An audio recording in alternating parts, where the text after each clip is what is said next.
Hello everybody, welcome to the United Stand. This is your Everton versus Manchester United watch along, or Manchester United versus Everton watch along, because that is what we're here for.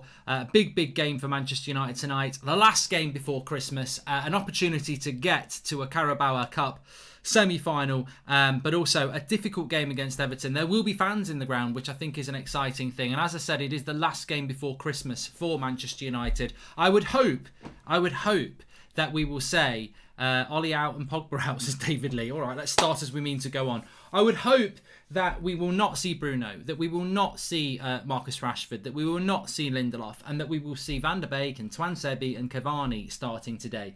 Because I'm struggling with a level of hypocrisy from Solskjaer if he does pick Bruno tonight and he does pick Rashford tonight and then he picks them on Saturday lunchtime. Remember that we are now pretty much 6 weeks ago we played. Well, no, it's not. It's probably nearer 2 months ago that we lost to Istanbul and then we beat Everton on the Saturday. That was a Wednesday night, Saturday lunchtime. They've played 2 more months of football and we are playing Wednesday night, Saturday lunchtime. And also, we're in a fantastic position. We're playing second against third on Saturday lunchtime. And look, I know this Christmas Eve and Christmas Day and Boxing Day and people lose track of time. But the reality is, it's Wednesday night tonight and it's Saturday lunchtime against Leicester. He's got to rest players. I think that I think the fans are more than accommodating to that as well. I think we'd be quite excited to see people like Van der Beek start and Cavani start and Rashford and Bruno be on the bench. And maybe Lindelof doesn't play because he's got a bad back, and you give him a rest and you play a Tuanzebe or an Eric Bailly. Maybe you play both of them and rest Aaron Wan-Bissaka. But I think Ole Gunnar Solskjaer's got to do that tonight.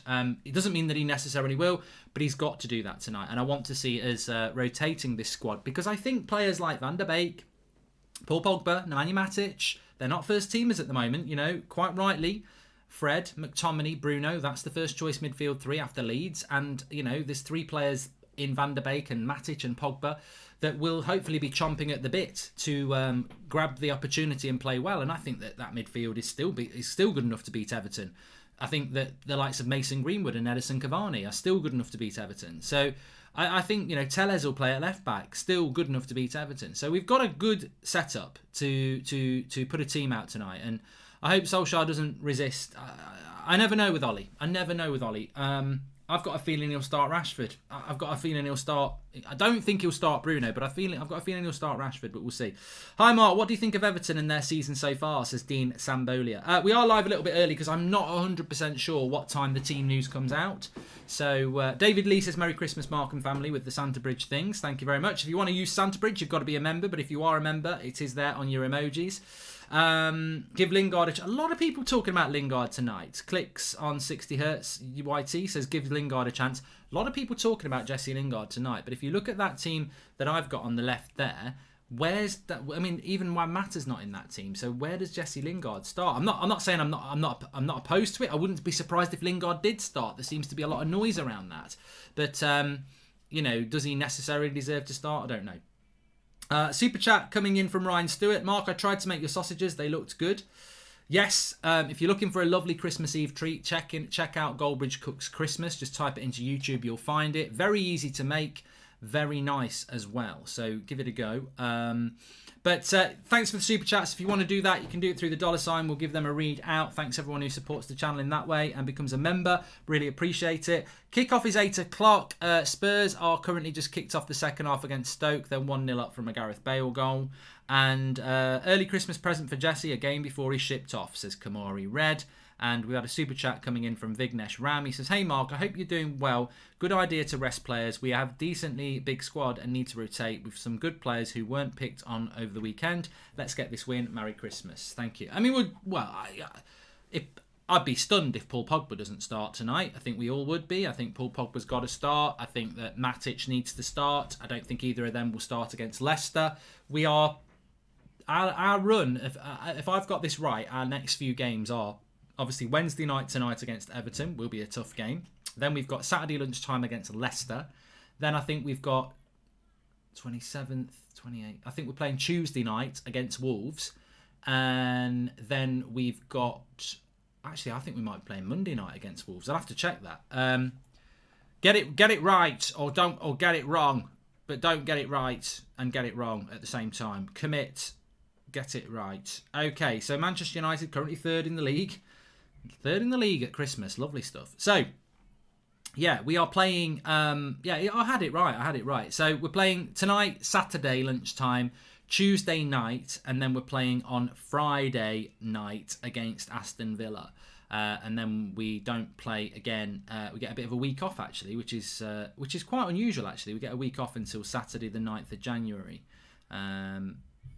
So there's no midweek game. So that's a bit of a rest there. That's actually a bit of a rest for the players, which is quite good. I don't know why that rest is there, but maybe, I don't know what's going on there. But the reality is we have got 4 games in 9 days. So we need to use the squad. And I think starting off tonight, resting some players is good. I think Pogba plays, but if not, starts at Leicester, says Robert McCormack. I mean, Ollie might look at it like that. He might look at it like that. And he might say...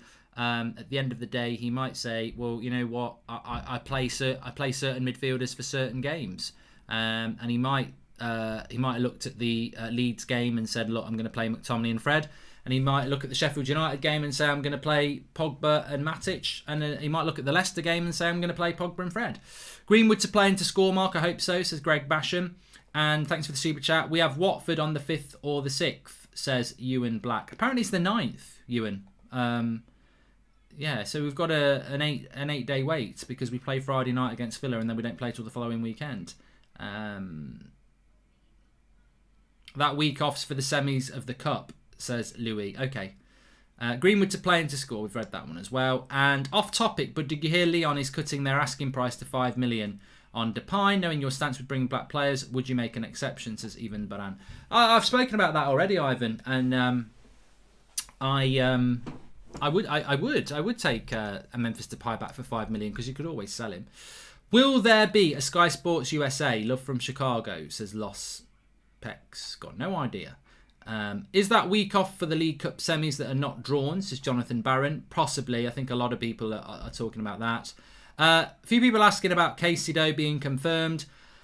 The information I've had is that deal will happen. It may not be as definite as people think, but there's a very high chance that deal will get announced pending a work permit before the end of December, which is good, isn't it?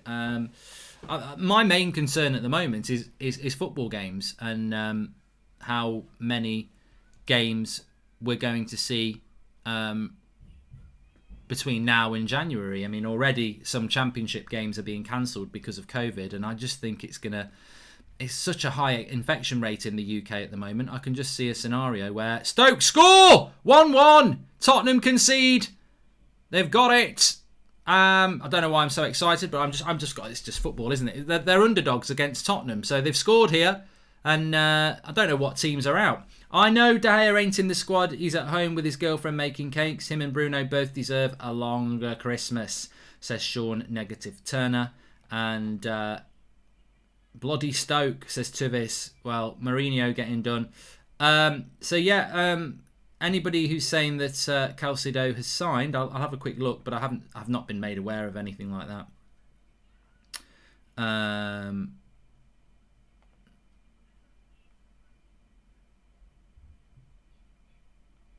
It looks like it's going to happen. And well, you know what? I don't even know what's happened. I've seen there's a few tweets just gone out actually on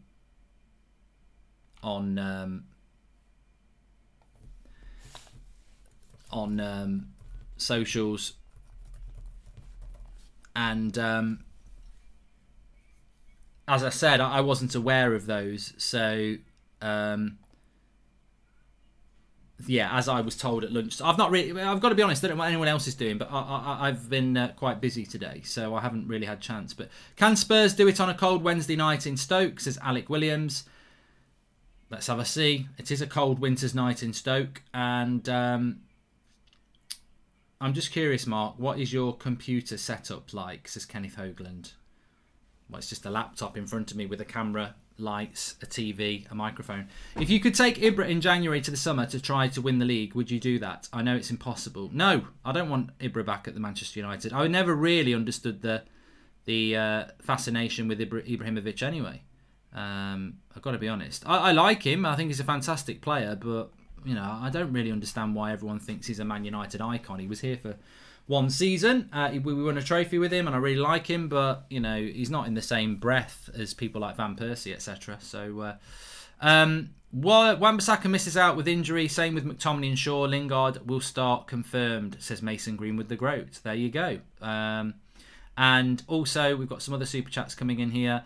If you could take, yeah, I've done that one, and yeah, I've done that one as well. Okay, there's a few. I'm getting a few bits of information coming in here that I'm just having to check out live on the hop, but I will update you as we go.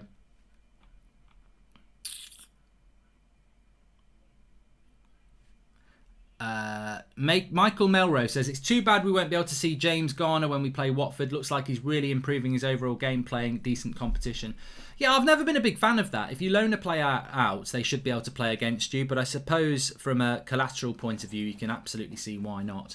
Can I just say as well, we are sponsored by Boohoo Man for this watch along again. As you can see, Goldbridge is wearing some of the Boohoo Man range. This is probably my favourite top you can get, although I really do like the hoodies and stuff there. But this is, you know, it's nice fitting, it's snazzy, it's got that touch of class, and that's just me. The top's nice as well. But links in the video description. We're not giving anything away. We've got no special discount or anything like that, because you can get 70% off through Boohoo Man anyway on their website at the moment.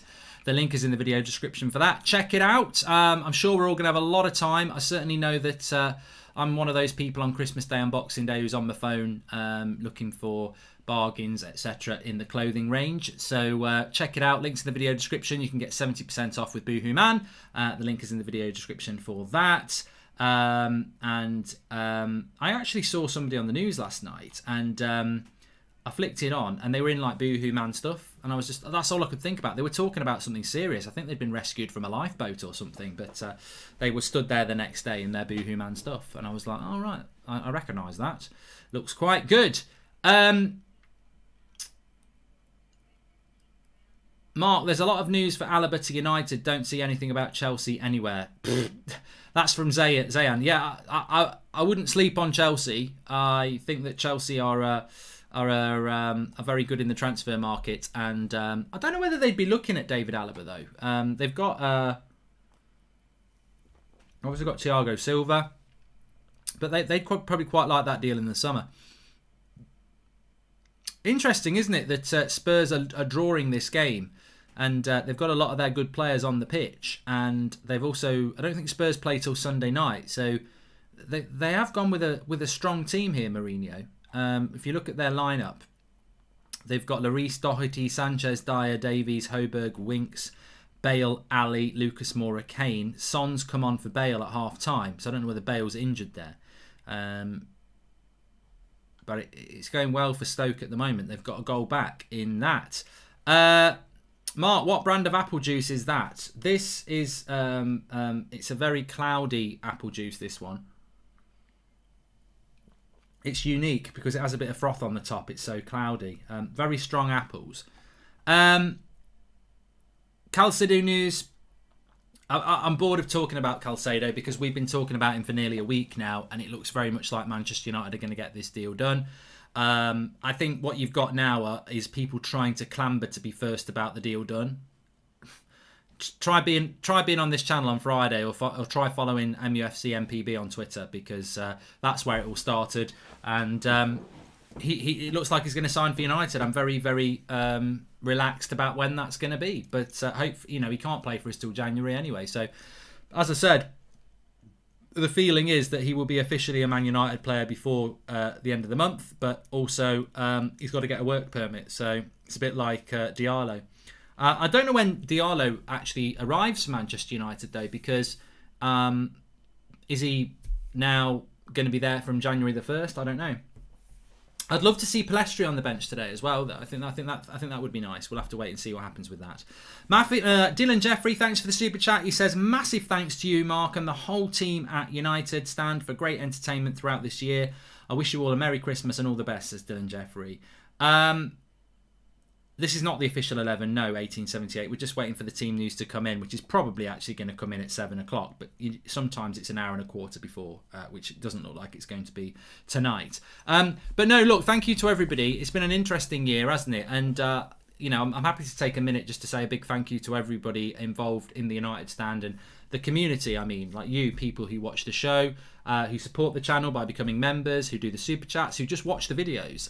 It's been a really weird year. It feels like a blink of an eye from that Friday night when we were meant to be playing Spurs on the Sunday, and then we didn't play them for 3 months until June. And we went through that 3 months, and I don't even know what we did for 3 months content-wise. We were doing quizzes on a Saturday night.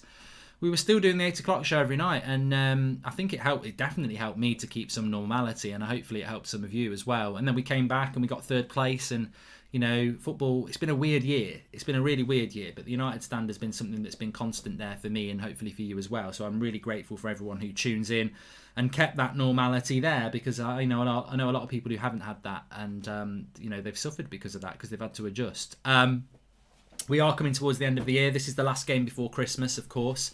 Looking forward to it. Crowd at Goodison Park, even if it's a couple of thousand people. We want to see more of that. Unfortunately, I think we're going to see less of that again. A lot of England is now heading towards Tier 4, which is basically a lockdown. Hopefully the Premier League will continue, but the problem we've got is that it's such an infectious strain in the UK at the moment that it only takes, there's a lot of Premier League clubs in London and there's a lot of people getting this, that I just feel we might end up in a scenario where maybe football is suspended for not as long. I don't think football will be suspended for 3 months again, but it may get suspended for a couple of weeks or a month at some point early in the new year. I hope we don't get to that. I mean, look, I don't know what the moral solution is, but there are a lot of vaccines out there, and there's a lot of money in football. So would it not make sense to give all the Premier League players and staff the vaccine? But then I think there would be an outcry from the public that you are letting professional sports people get something instead of the vulnerable, which of course is probably right. What do you think about cooking with Goldbridge mail order meals? I would buy them, says Kenneth Oakland. If someone wants to sort that out, we could do it. Absolute credit to you and the team, and a very Merry Christmas and New Year to you and the family and all the team, says Jay Patterson. Thank you very much. Thanks for the nice comments. So this is the B team, says Nico. I still think that this B team is going to be more than good enough to beat the Everton team. I don't know what Everton team are going to go with, but I mean, Everton at the weekend, they've got a game as well. I think they're playing on the same day as us, but I think it's on paper it's an easier game. They're going to be playing Sheffield United at 8 o'clock, so they've got a little bit of a longer break. We're playing at lunchtime, they're playing on the evening, 8 o'clock on Boxing Day. So that's going to be an interesting one. But you'd expect Everton to beat Sheffield United. Anyway, I was asked that question, what did I think about Everton's season so far? And, in fairness to Everton, when you look at the actual Premier League table, they are only, they're on the same amount of points as us, but we've got a game in hand. So they've had a very good season. If we're saying we've had a good season, they've had a good season as well. They had a brilliant start, a little bit of a dip, and then they've found a bit of form again. Funnily enough, they've done it without James Rodriguez and Alan. So it's I think Everton have had a good season. They're a good team. And when we beat them at Goodison Park, we needed to beat them. I think if Solskjaer had lost that game, he might have lost his job, according to some people. So I think, and also we were beating Everton 2-1. Decore should have scored. He missed it. And we went and Cavani scored at the other end straight away. So I think they're a good team. I think it'll be a good game, but I expect us to win. I do expect us to win this game. Where do you stand on Mata? Do you think this is his last 6 months at the club? Would you say he's been a success? Says the Jimmy Dazzler. I really like Juan Mata. In his prime, he was an absolutely fantastic footballer. I don't think he's got a lot left in the tank. To be honest with you, Maguire is not captain material and he cannot organise the defence. It irritates me. Why the hell is he so glorified above Lindelof? Thoughts, Mark, says Ramiz. Well, it's Christmas time. I want to give a little bit of love out. I do think that there is a good player in Harry Maguire. I was actually very happy that we bought Harry Maguire. I much would have preferred a world-class centre-back like a Koulibaly or a Varane, but, we needed a centre-back. We bought Harry Maguire. I hoped he was going to be a really top centre-back, but deep down I did fear that he was just a good centre-back and not a top-class one. And I think that's what we've seen. There are aspects of his game that are good, but he's not Virgil van Dijk. He's not even, well, some people would say he's not even Dick van Dijk, but he's certainly He's a good centre-back that I don't think we get. I think he's a victim of the partnership as much as Victor is. Like, Victor Lindelof struggles with that partnership. They just don't complement each other. This is the problem. They don't complement each other. Luke Jadic says, I just want to say thank you for this year. You really helped me get through this very hard year. I wish you and your family a happy Christmas and good luck in the new year. Hope you will stay healthy, says Luke Jadic. Thank you very much, pal. Mark Twansebi is doing pre-match interviews, so he's starting, says Hadi Aslam.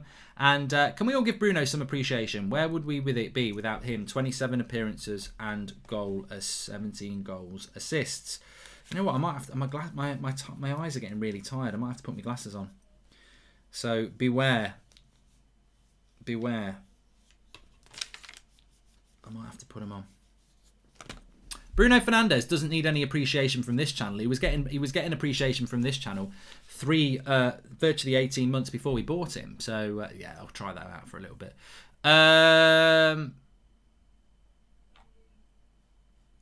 Deli Ali is so crap, says Elias Wirek, and Teams News is not out yet. Not quite. It will be very, very shortly, but it's not out quite yet. It's going to be coming out at about 7 o'clock, I think. So we will let you know when that happens. But for now, the team news is not out. And but there is a feeling that Lingard's going to start. Twansebi's going to start as well, I think. So yeah, my eyes are very tired. I think I'm just had a lot, not had as much sleep as I probably should do over the last few nights, staying up watching films, etc., etc. Did you see Big Sam has said Arsenal are relegation rivals? Says Thomas Paparelli. Mate, I don't care. I'm not bothered. I get asked about Arsenal a lot. I really don't care. That they are not a problem for Manchester United, and I'm not really that fussed about Arsenal. I think that they're not a concern for me, if I'm honest with you. God, we get some absolute cretins in the live comments, don't we? Some of the stuff that people put in the comments is absolutely disgraceful. I hope you get a lump of coal for Christmas, you tossers.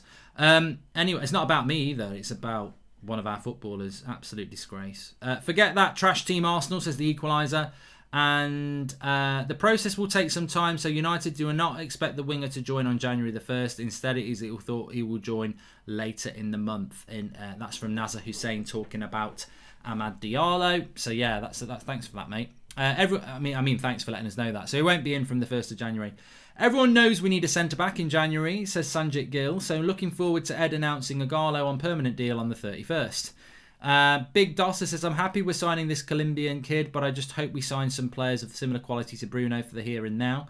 And thank you, Mark, and the rest of the United stand for another year of keeping the United fan base informed and together. Hope for a good result tonight, says God. Henke, thanks very much for the super chats that are coming in. It's on Sky Sports tonight. A lot of people say Michael Cambridge.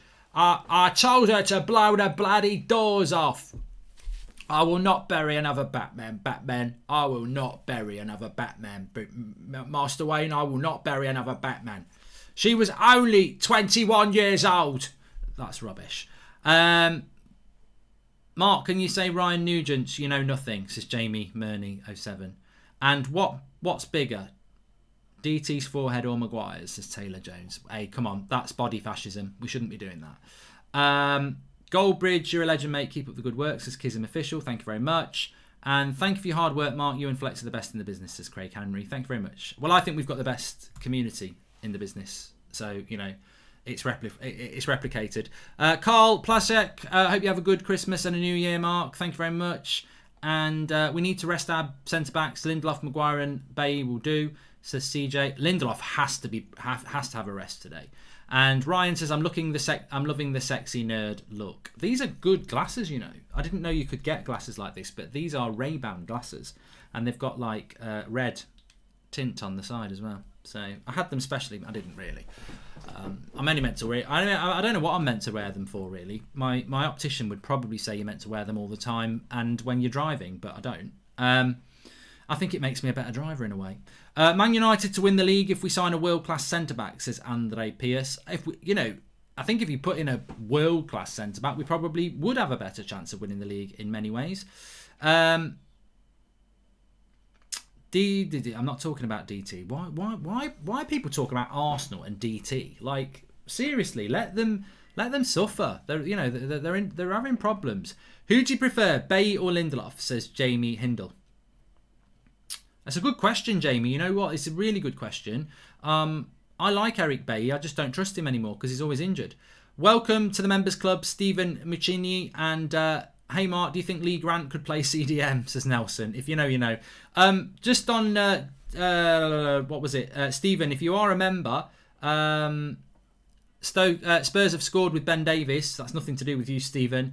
But you can download our audio GIFs now through Emojam. So if you download Emojam, which is an audio GIF site, which is linked in with YouTube now, log in with your YouTube credentials, and you can get 6 that you can download, which are United Stand audio GIFs that you can send across your socials and WhatsApp and things like that.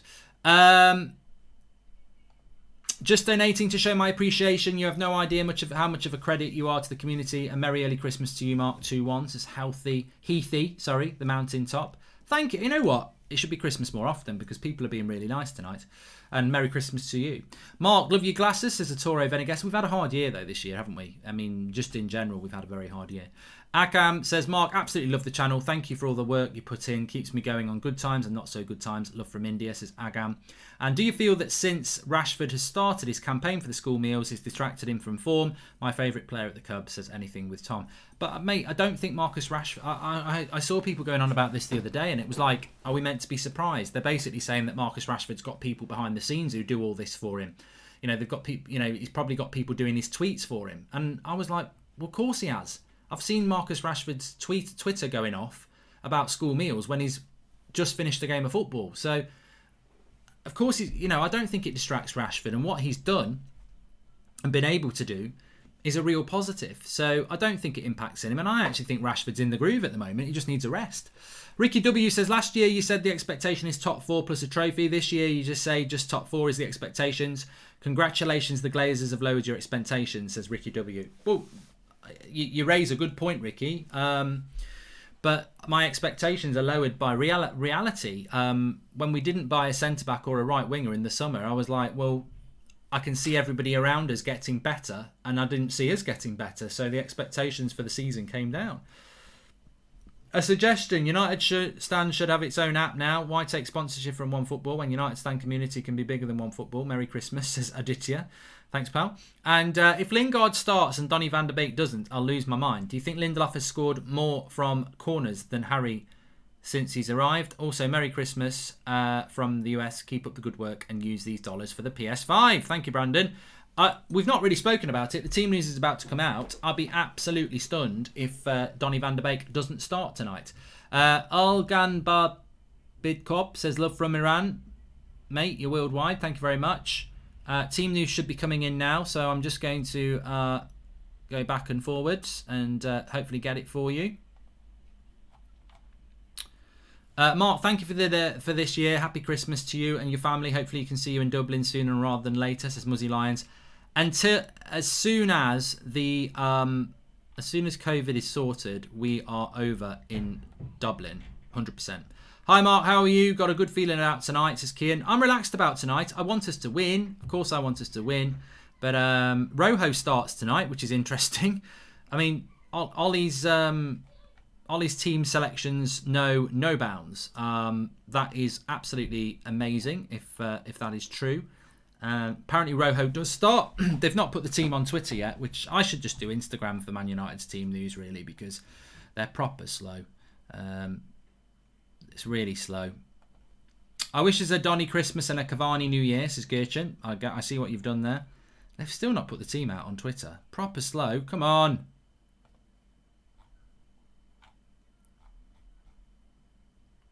United team to face... Well, that can't be right. Because they haven't got... Rojo doesn't start. No Rojo.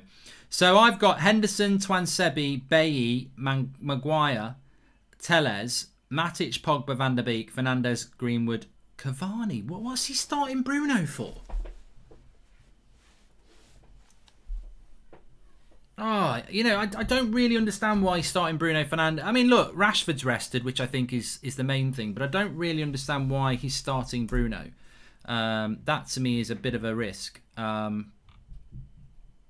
But yeah, Bruno does start. So that I'm going to change the team on the screen. But other than that, it's not far off the team I've picked there, is it? Really, it's quite a similar team, and I think it looks like it's going to be a 4-4-2. So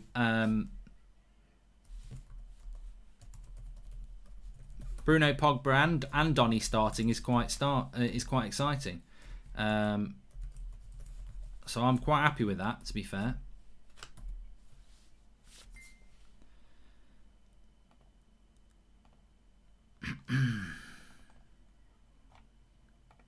Hopefully there are no pink boots out of this there in this competition, says Jamie Hindle. Get the game won and take him off, says Robert McCormack. And Merry Christmas, Mark. Let's get this game out of the way, then you will have the excitement of opening presents with your kids, says Gaz Hardy. And Mark, I wish you and the United Stand people an amazing Christmas. I passed my driving test last week. Well done, Adrian Alcantara. Thank God, because next test is July because of Tier 4. And hopefully there are no pink boots. And Dominic Ashton says, Merry Christmas. Kara saying Rashford is near the world-class level. Would you agree? I think he's getting there, personally. Consistency consistency is the key for Marcus Rashford. So I think we've got the team right. Do you think Ole Gunnar Solskjaer watches the United Stand? Because that's ridiculous that we've got that virtually right. I mean, there's one player, and that's only because that is ridiculous. That is absolutely ridiculous. I didn't realise we'd got it so accurate. It literally is just one thing. Add Bruno Fernandes into the starting lineup. So where are you, Bruno? So I would say it's going to be Mason Greenwood and Edison Cavani as a front two. I think well, I don't know how he will do it, actually. I actually think he will play Bruno there. And I think he will put... Matic will definitely drop in here. Pogba will go here, I think. And I think that's what we'll do. And then I think Bruno will play maybe there. But, you know, maybe... it will be Van der Beek. I hope Van der Beek plays where Bruno's playing, actually, but I'm willing to go with that to start off with. I think that's what we will do. Diamond. Why is Bruno starting? There is no way he should be risked in a game. I wouldn't have even had him in the squad, says Sean Negative Turner. Well, you know what? I'm quite excited to see Bruno, Donny, and Pogba playing in the same team, and maybe that's what this is the official team now. Maybe that's what Ollie is looking to do, but I've got to say I'm surprised that Bruno Fernandes is starting. He does need a rest, and you know that excitement that we have to see Pogba, Bruno, and Van der Beek in the same team. Actually, if Bruno was to perform badly against Leicester, you know he's not Superman, is he? He's not Superman. And the reality is, if you're playing a diamond, you could have played Juan Mata. Like he played Juan Mata against Everton in the league away from home, but in the Carabao Cup he'd rather play Bruno. Or Lingard could have played. So, look, I'm pleased that Lindelof's getting a rest. I'm pleased that Rashford's getting a rest. Martial gets a rest. Fred gets a rest. McTominay's obviously probably a bit injured anyway. Wan-Bissaka gets a rest. But, you know, Bruno obviously was a player he didn't want to rest. You know, obviously wants to win the game. I used the 4-2-3-1. 3 games later goes to the diamond, says Ewan Black. And loving the team, Mark. Looking forward to seeing Bruno, Van der Beek, Pogba, Cavani starting together, says Michael Southcombe. I've got 6 large pizzas from Domino's ready to be ordered. 60 cans of 7-Up, Fanta and Coke. Now I just need either a tub of Heroes or Celebrations. Which one? All for local police station on Christmas Eve, says the sober Irishman. I'd always go with Celebrations over Heroes, but that's just my taste. Sean Negative Turner next never gets old. His comments, Mark, just brushing them all off today. It's Christmas. Let's keep it positive, guys, says Gaz Hardy. Well, don't fall out. It's Christmas. On the bench, there's only 7 players on the bench in the Carabao Cup. So you've got Grant, Fosu Mensah, Luke Shaw, Fred, Lingard, Martial, Rashford. So no Juan Mata on the bench, and no Dan James on the bench, which makes you wonder. What worries me about that one, right? Can I just be absolutely honest here? What worries me about that is if Mata and James are not on the bench for this game, what the hell is he planning to do against Leicester and Wolves? Because there is absolutely no reason why Dan James and Juan Mata would not be on the bench today.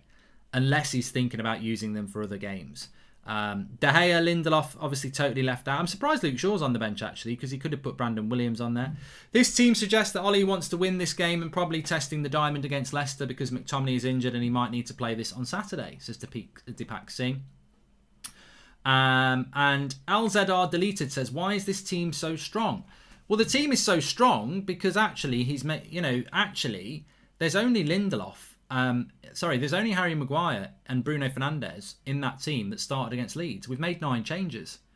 So you say it's strong, but it's still our backup team, isn't it? So it is a strong team, of course it is, but it's also a backup team. So interesting that is. But looking forward to it, of course, as always. Please subscribe to the channel if you're new, bottom right-hand corner. I search around for things because I've got a funny feeling. That we're very close to 930,000 subscribers. So let me just have a quick check. Harry Kane's just scored for Stoke as well. And Abeshek says this could still be a 4-2-3-1 with Van der Beek, Pogba on the left. It could be. How can you say the team's strong? It has Bailly in it. How that guy starts for Man United baffles me. Some mistakes incoming, says Sean Negative Turner. And Bjorn Lundstrom says, Merry Christmas to you and yours, Mark. Why are we talking about signing attackers, Grealish, Sancho, when priority must be CDM and a centre-back? Okay, we are getting close to 930,000, which would be nice to hit on the last game before Christmas. So please subscribe if you're new, bottom right-hand corner. And share the video if you haven't. Bottom right hand corner to subscribe. The Everton team typically shit when it comes to BBC and team news. They've obviously only got one person on tonight, and he's covering the Spurs game. But I'll get it off Twitter for you. So, few changes for Everton actually. They've got Olsen in goal, Coleman, Godfrey, Keane, Mina, Decore, Gomez, Sigurdsson, Iwobi, Richarlison and Calvert-Lewin. So it's pretty much their strongest team. They've just changed their goalkeeper because Pickford's on the bench. I'd say that's probably pretty much their strongest team, Everton, actually. They've got Richarlison and Calvert-Lewin. They've got no James or Alan at the moment anyway, or Digne. So it's pretty much the strongest Everton side there. So looking forward to that.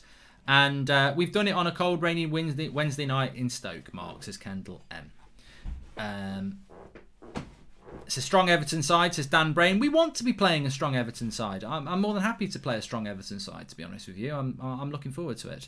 But my score prediction is that United will win 3-1.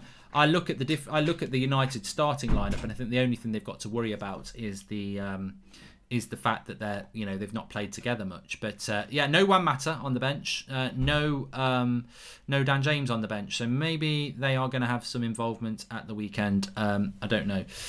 Flex, can you hear me? No Dan James on the bench. So maybe Flex. Yo, can you hear me? Yeah, I can hear you, man. Yeah. Okay. Team news is out then. What are your thoughts?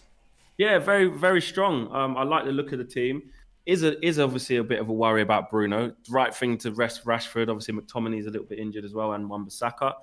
But I just think that it would have been nice to rest Bruno and not have to rely on him. We're always happy when we see Bruno on the team sheet. So, it's a very strong team. And it feeds into the players that actually didn't play against... who did we play against? Leeds, sorry.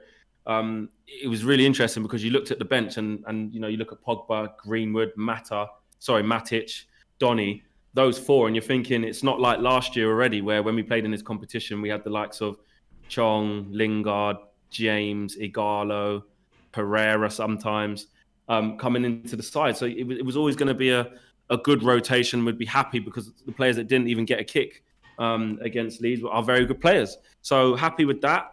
It does look more of like a 4-4-2 or / a diamond of some point. I mean, unless he goes with a 4-4-2 and plays Pogba and Matic and then puts Van der Beek on the left, which I can't, and Greenwood on the right, but I can't really see that. So yeah, I like the team. It's good to see Axel get a game as well, right back. I prefer that to Williams, to be fair, just want Tuanzebe to have a game. I just think he's been out for so long. I just want him to have a game. And Bailly, I just hope he stays fit for the full 90. Yeah.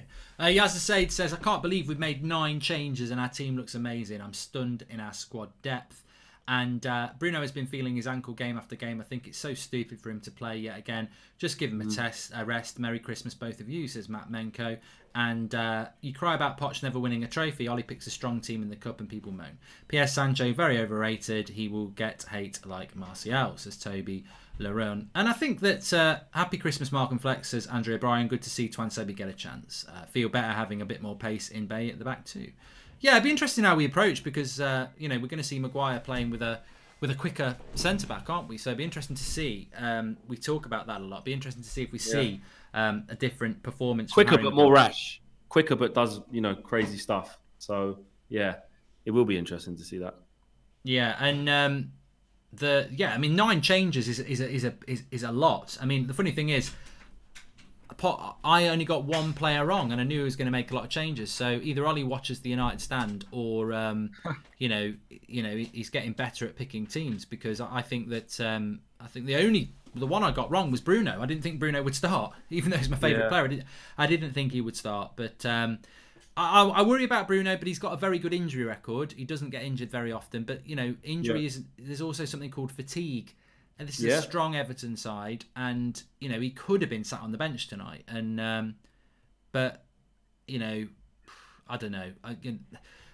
My only worry with this is that he's done this twice before. But I think both in cup games where he played Rashford, bit injured, and he was out for 3 months, and he did it with Pogba, and he was out for 3 months. So hopefully that doesn't repeat itself 3 times. But it just shows the importance of one, the game, and 2. The Bruno Fernandes to Ole Gunnar Solskjaer. He is the man. It does. But what you got to remember as well is you can't take the press conference comments lightly, which, you got to take it quote for quote. We're desperate to get our hands on silverware, And whether we as fans, and I was saying today on Twitter, whether we as fans think, the Carabao Cup's not that great, it's whatever. We got Leicester on the weekend. I'd rather win that than this game. And we can think that as fans. But you got to remember, for Ole and this group of players under him, make no mistake, they clearly by the team selection as well. But they won't be thinking that. They really want to win this. And you know what, as fans, look, every competition you're in, you kind of want to win. I get that. So I want us to do well in it. I'm not going to sit here and discredit it and say, I don't give a crap about it. Yes, I would. If you asked me to choose one or the other, I would choose winning against Leicester to kind of keep the pace going in the league. But I get it for Ollie, and it's a big thing for Ollie because he wants to get his first major trophy, and it will be his first major trophy. No discredit to what he done at Mulder, but in this country, if he can get his hands on his trophy, and he got in touch and distance and got to semi-final, and so did those players. So I want the best for the players and for their mentality. It would be a good thing if they win this, 100%. So I think his team selection has proved that true to his word. So we can't really be too surprised actually, because he's saying things along the lines of we're desperate to win a trophy. I think as well, it's he, as you said, he said it himself, and he referenced winning a Carabao Cup, and it was Vidic and Everett's first trophy. And we got to 3 semi-finals last year, and that winning mentality would have been nice to get a trophy. And a lot of our rivals say this about Ollie, he's never won anything, and then we're going to mock the Carabao Cup. I mean, I don't want to win the Carabao Cup. I don't. To me, it's the worst cup you can win, but it's still a cup. It's still something that you lift, and it's still something that the players can take confidence from. And I'm sure Solskjaer's the same. I'm sure he'd rather win the FA Cup, the Europa League, or the Premier League by a long way. Of course. But if it's nothing or the Carabao Cup, then especially when you're in the quarterfinal stage, it's like, well, if you don't care about the Carabao Cup, why did we care in the earlier rounds? Exactly. And that thing of, I know it's cliche, but United, man. Yeah, I'm not saying that we win the Carabao Cup so we think we've returned to greatness. He wins it every bloody year. Yep, there you go. You take it seriously. I know they've got a great squad, but it's a cup. It's a cup, and like you said, we're in the quarterfinals. It's not round 1 or 2, wherever it starts. And we've had Premier League opposition all the way through. I know, we had Luton in one of them, didn't we? But anyway, you know what I mean. You got to go for it. If Ollie's taking it seriously, he knows the fabric of the club. You go for every trophy, don't you? We do. Ubermelon says, I listened to you while I go for a walk in the evening. Thanks for all the content. Wishing you and yours a happy Christmas, and to all the United Stand family. Thanks, mate. Merry Christmas to you. I think Ollie has given priority to a winning mindset than resting players. Some players in the team have seen a very bad start, and after that we are on a winning streak. A loss might trigger a reaction, says Dipak. Mark looks like he's going to price up some carpet for me, says Jay Shah. Mark's got tired eyes, so he's wearing his glasses. And Jay Rossi says, can rest Bruno versus Watford on the 9th of January for the FA Cup. We play 8 days before and then 8 days after, so that should give him a full 16 days off in the new year, says Jay Rossi. Well, I don't know if anybody knows about that. We play... So the schedule, Flex, for Bruno... I mean, I think that's why some people are not happy that Bruno's starting, because the schedule for Bruno now is quite intense. It's... I can't see where he gets a rest anymore, because we're playing Leicester second against third on Saturday lunchtime. He's got to play in that game. We're playing Wolves a couple of days later. Wolves a couple of days after that, and then we're playing Villa. So he's expected to start in all those. But then I think we play Wolves a week on Friday night, and then we don't play Watford till the weekend after. But I think in between that is where the Carabao Cup semi-final would be if we win. I don't know whether anybody knows what when the Carabao Cup is being played, the semi-finals, but I pretty much think that is the case. Yeah, it does look like that. I'm just trying to get the schedule up for you now. Yeah, it does look like it will be that, and that's the thing. We rely so heavily on him that it's a worry. That's what I mean. He's been playing all the games, and I see Ollie looking at it like he is important. You know, took him off the other day, and even said in the press conference, Bruno's one I've got to look after. He knows that. We all know that, how important he is to us. Usually, if he doesn't play, we don't tick. But I just think Ollie sees this as just as important. Quarterfinals of a cup. Do you know what I mean? Chance to go and play 2 legs in a semi-final to get to the final. So I just think that it's Ollie's thinking. He's made his decision that he's going to go for everything, especially after the disappointment of the Champions League. And I know he was nowhere near winning it, but that disappointment of going out, I think he wants to quickly try and put that to bed in terms of another cup competition. Do you know what I mean? Well, he doesn't want to lose another game, does he? Yeah, exactly. And you know what? I kind of don't blame him. In his position. He knows that the pressure's been on, and he's starting to get a good core of players playing really well. We're starting to play some decent football. Yes, we've still got things we need to sort out, the silly little goals and going, conceding first in the games and stuff like that. We haven't been perfect. But attacking-wise, you have to sort of say it's starting to gel, it's starting to click. And I think he just wants to keep that as a constant. I can kind of understand that as a manager, and it's a difficult balance between, like you say, fatigue and that, but trying to keep it constant so that we're free-flowing and we're creating chances. Xander says, thank you, Mark, and everyone at the United Stand for making this year much more tolerable. Appreciate you guys. Merry Christmas. Thanks, everyone, for all the messages that are coming in through the Super Chats. Appreciate that.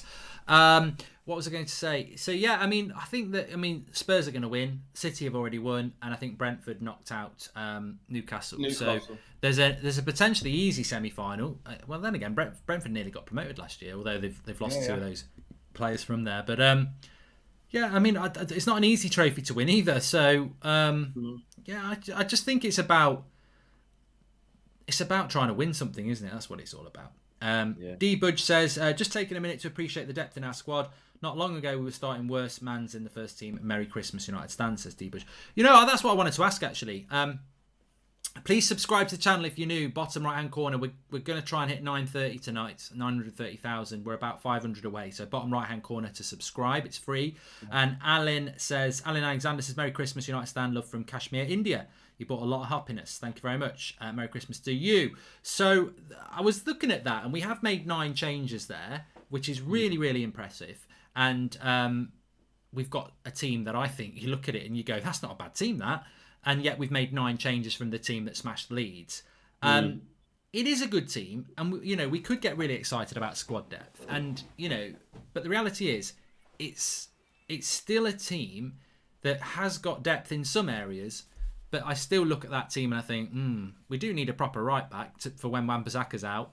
We've got no right winger, and the centre backs is still Harry Maguire starting every game. People love this stat about Harry Maguire, that he's played more minutes than anybody else. And for me, that's not a stat to shout home about. That's like being the milk monitor. No, it's not. It's even worse. It's like being the guy or girl who goes to school every day and has never had a day off sick. What sort of stats that? Oh, I had bloody chicken pox. What do you want me to come in? It's not my fault I caught it. You know, I think that we still, as good as that team is, there's still massive issues around the areas that we know, which is centre back and certainly right winger, maybe right back, CDM. Yeah, there is.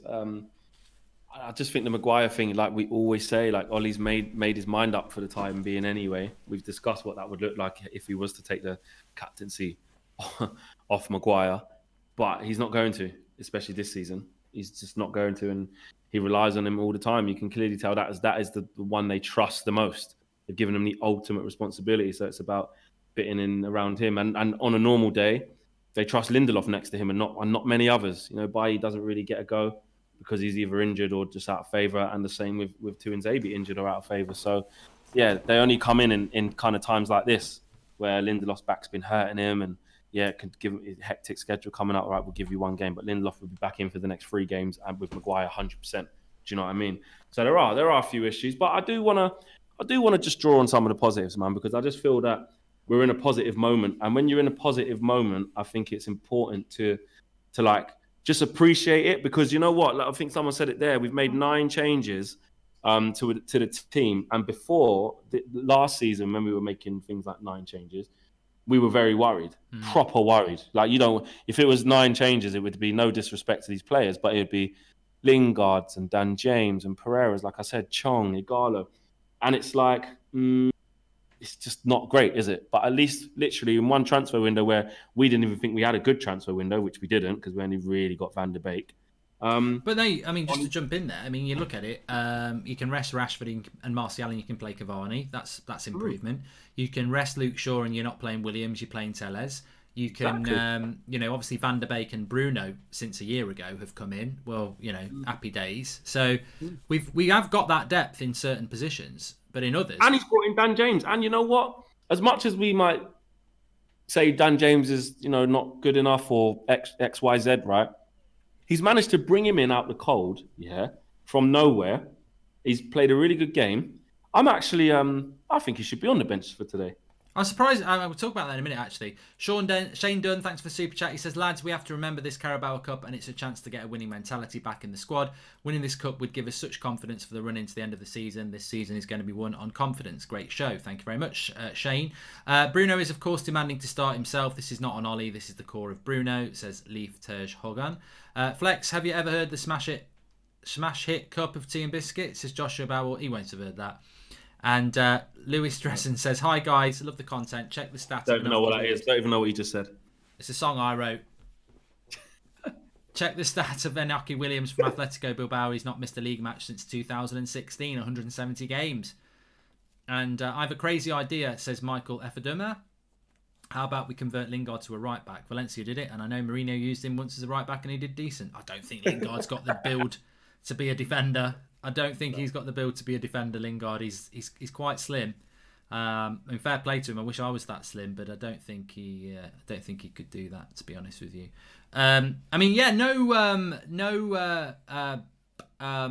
Mata or Dan James on the bench, which for me is quite surprising, especially in relation to Juan Mata. I wonder if he's. This is the thing with Ollie. You get all excited about it. He ain't going to do that, Mark. I know what you're thinking. Don't worry, he's not going to do that. Well, we must be planning him to. What they won't be on the bench again. I bet you £10. They just won't be in the team again. £10? Because you know why? Why? Because you know why, right? Because you got to think of it like this. Against Leeds, I know they played, but you look at the players that missed out. 4 very good players, right? And they're playing tonight. So there's more chance of these players tonight being on the bench again for Leicester, and Fred McTominay coming back in. Bruno keeps his place.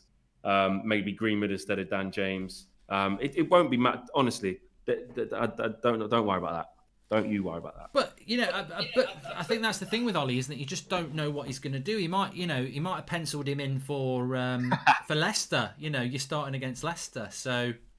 Matt is a well-liked guy. He's not like he's fell out with him, is it? Dylan Godry says, I keep seeing in the live chat that people like those glasses, mate. I agree. What do you think, Flex? He might not be able to see.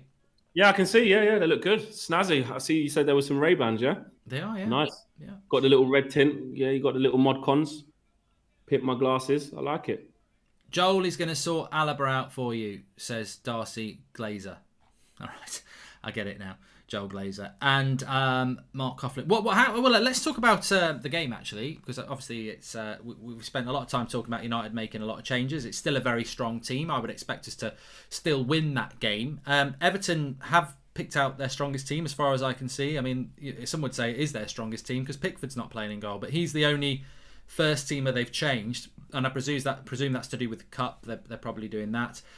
Mushin says Mata gets disrespected. He's won man of the match multiple times in this competition. Will be important for Europa as he was last year. There you go. So yeah, what do you think about the game and Everton? Obviously they've got no James Rodriguez or Alan, but they've been on a good run without them anyway. So Calvert-Lewin. I mean, I presume Harry Maguire will just hand off Eric Bailly to Calvert-Lewin like he did last time, even though he's bloody big enough to deal with the high ball himself. But that's one of my pet hates out of the way. What do you think? Do you think we're going to win tonight? There will be some fans in the ground, probably for the last time. We'll see fans in the ground for months again now. Yeah, I mean, look, Ancelotti's made no mistakes about it. They've gone strong, pretty much their strongest team, bar a couple. I'm annoyed that Pickford's not playing because when he's playing, you've always got a chance of a crazy mistake. Although I don't know how good Olsen is in goal, but I just know that Pickford is crap.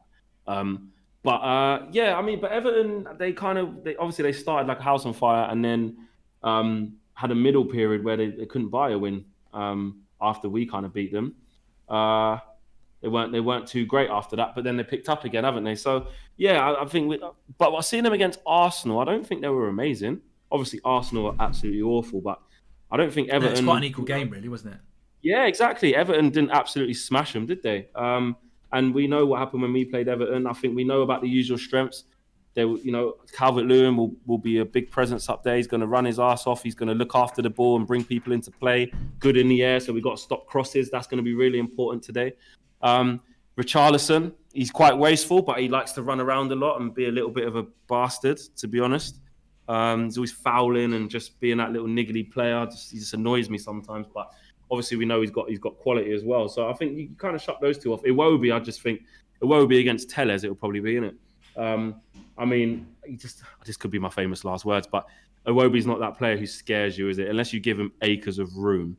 I don't think he just crosses for the sake of crossing it and just hits his man all the time. His end product's usually very poor. He's an Arsenal player, isn't he, Iwobi? And it's no surprise that he used to play for him. Yeah, exactly. And in midfield, Gomez is obviously a decent player. Who else they got starting? Gomez and Decore and I think Sigurdsson starts, yeah. And Sigurdsson. So set pieces again. This is what I would let's talk about this. Giving away stupid free kicks, right? It's the same as the Ward-Prowse situation, mate. When you're playing against players like this, and I know he might be just a tier down from him on set pieces, but he's very good, Sigurdsson.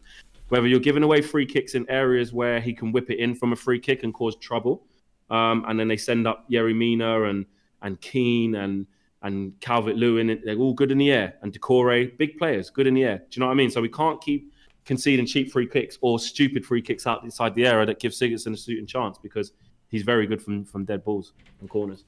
Why does our squad look so good all of a sudden, says Charlie Wright. What was your score prediction, Flex? Sorry.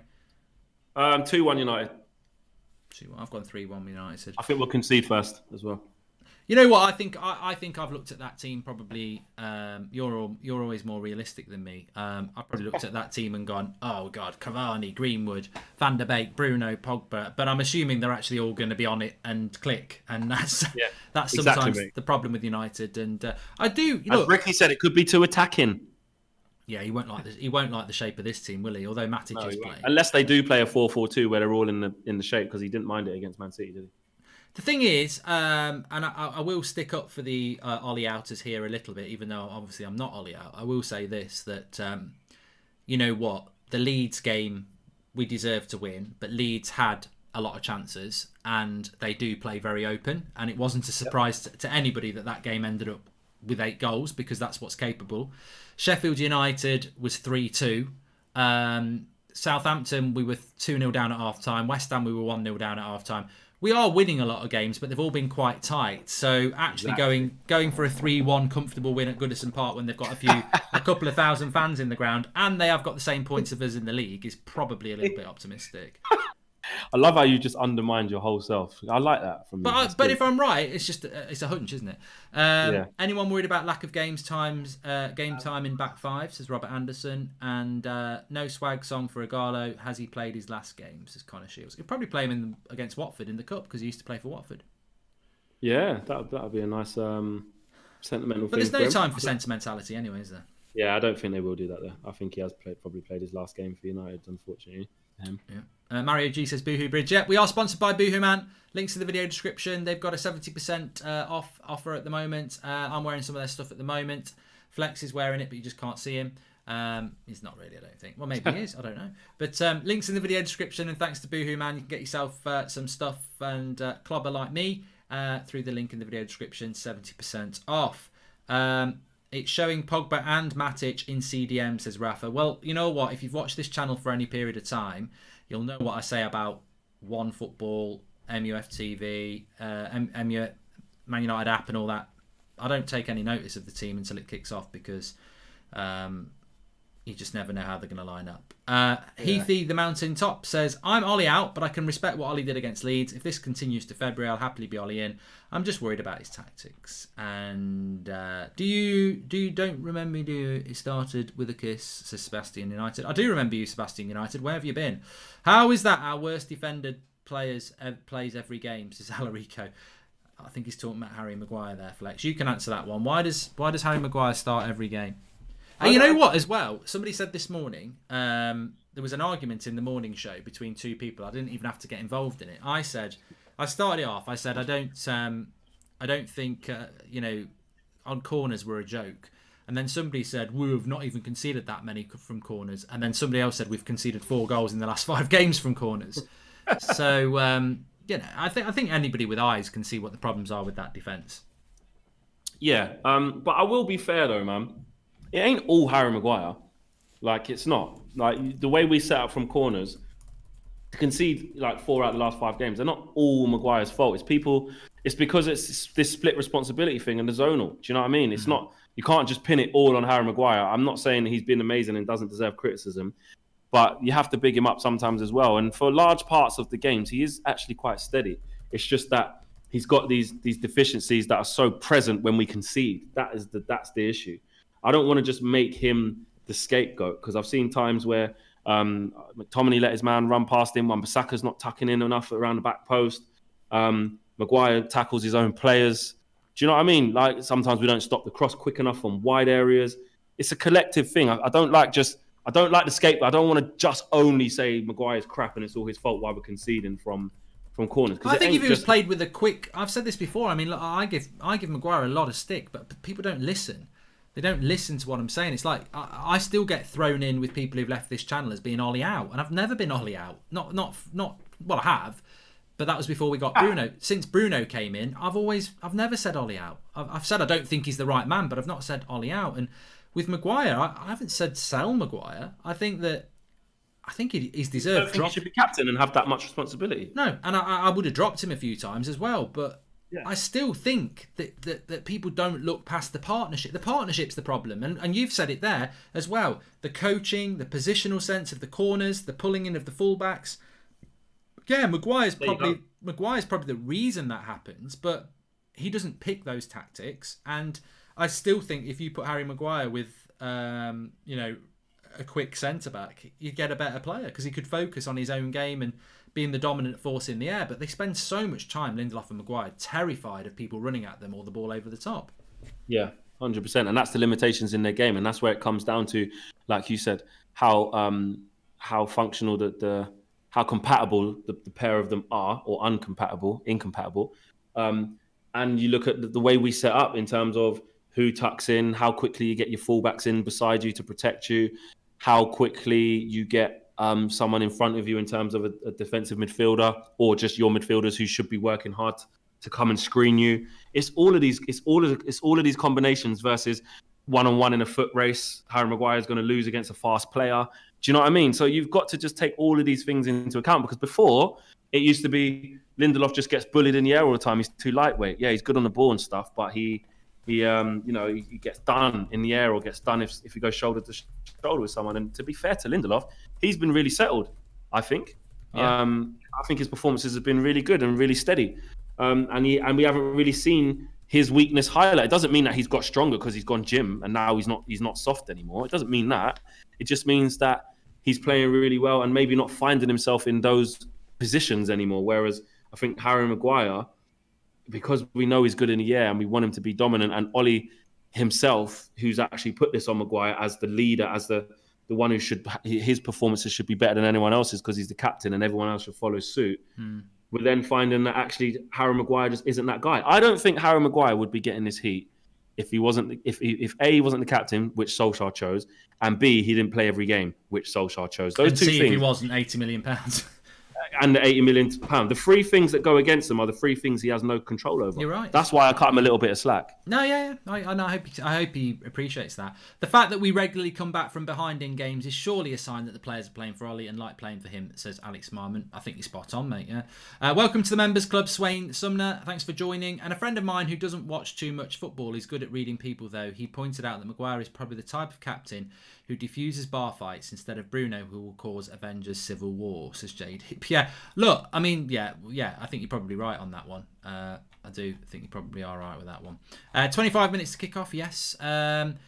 Please subscribe, bottom right-hand corner. We're trying to get up to 930,000 tonight, so please subscribe, bottom right-hand corner, to do that.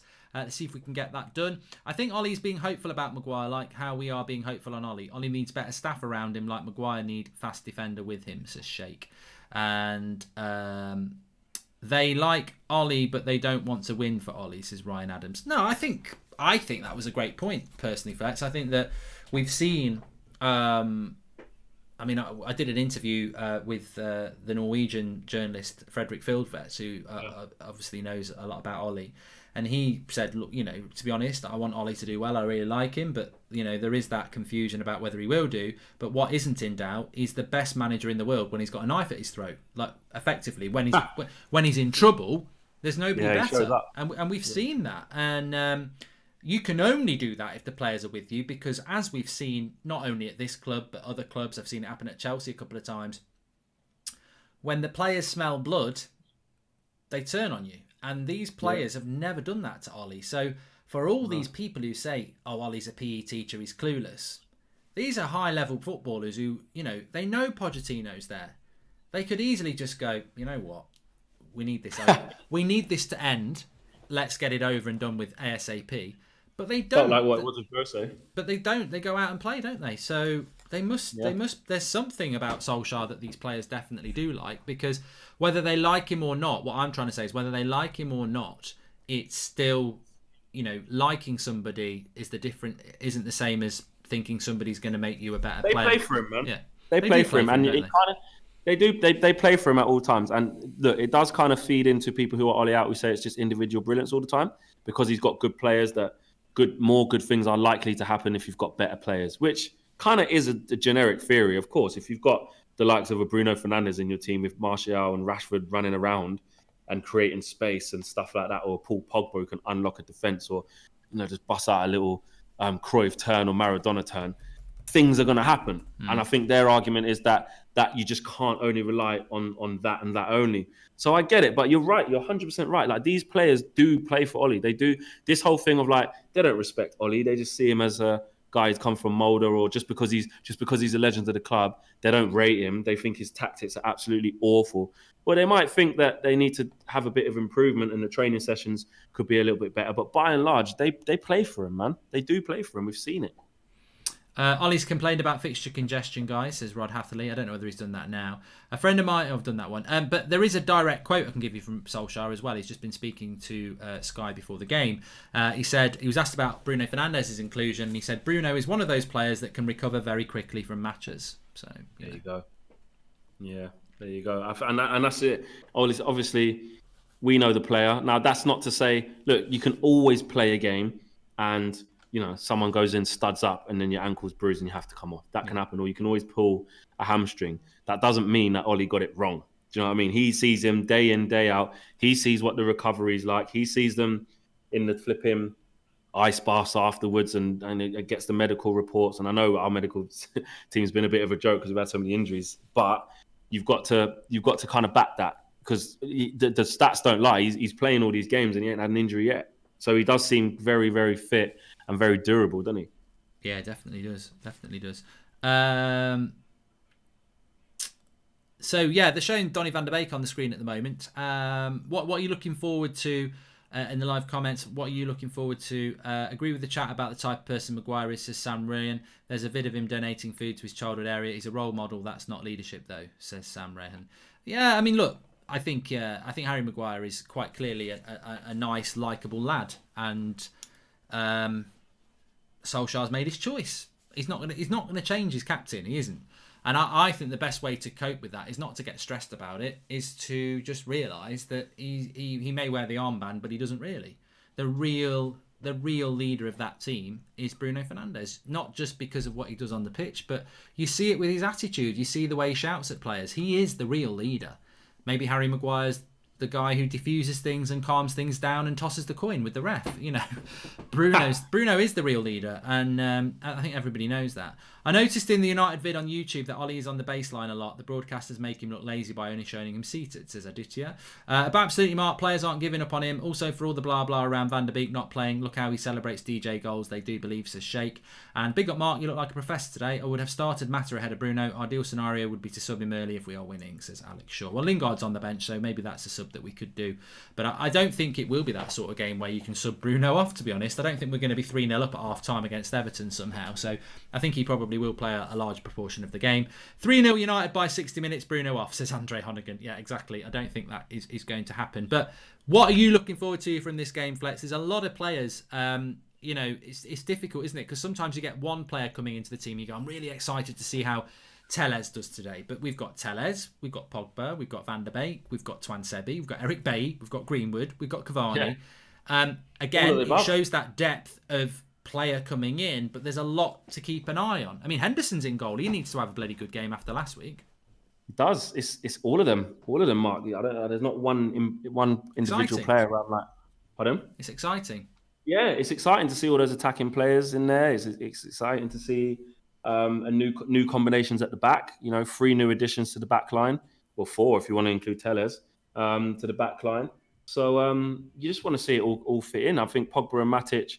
I mean, I did see Sky put it out there as Pogba on the left, but like you say, we don't know until it starts, and they put Van der Beek next to Matic. But yeah, I'm just looking forward to seeing how they all play together, because like you said, the only thing you can kind of give these guys is that not maybe many of these have played together, and some haven't played in a long time in Eric Bailly and Axel. So I do like the look of the team. It looks attacking. It's got good players in it.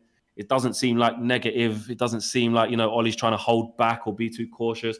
It says to me, I want to go win this cup. I'm going to play more or less our strongest team, or not there or thereabouts, although we don't really know what our strongest is because he's mixing a bunch at the moment.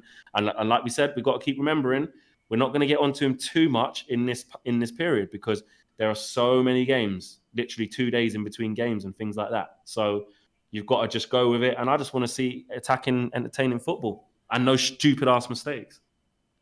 Dinesh says it's his friend Advath's birthday. Happy birthday to him. And Mark, please wish my friend Clayton on his birthday today and call him a useless prat. It's amazing how many birthday super chats we get now, and the request to call them a prat. Happy birthday, Clayton. Your mate says you're a prat. And do you think you could use the fact you have contact with Troy Deeney to get Danny Welbeck on the channel sometimes, says Joshua Bowater. We could try and get him on, but he'd probably miss the Zoom call. Really pleased to seeing Rashford getting a rest, says Kumar, which is good.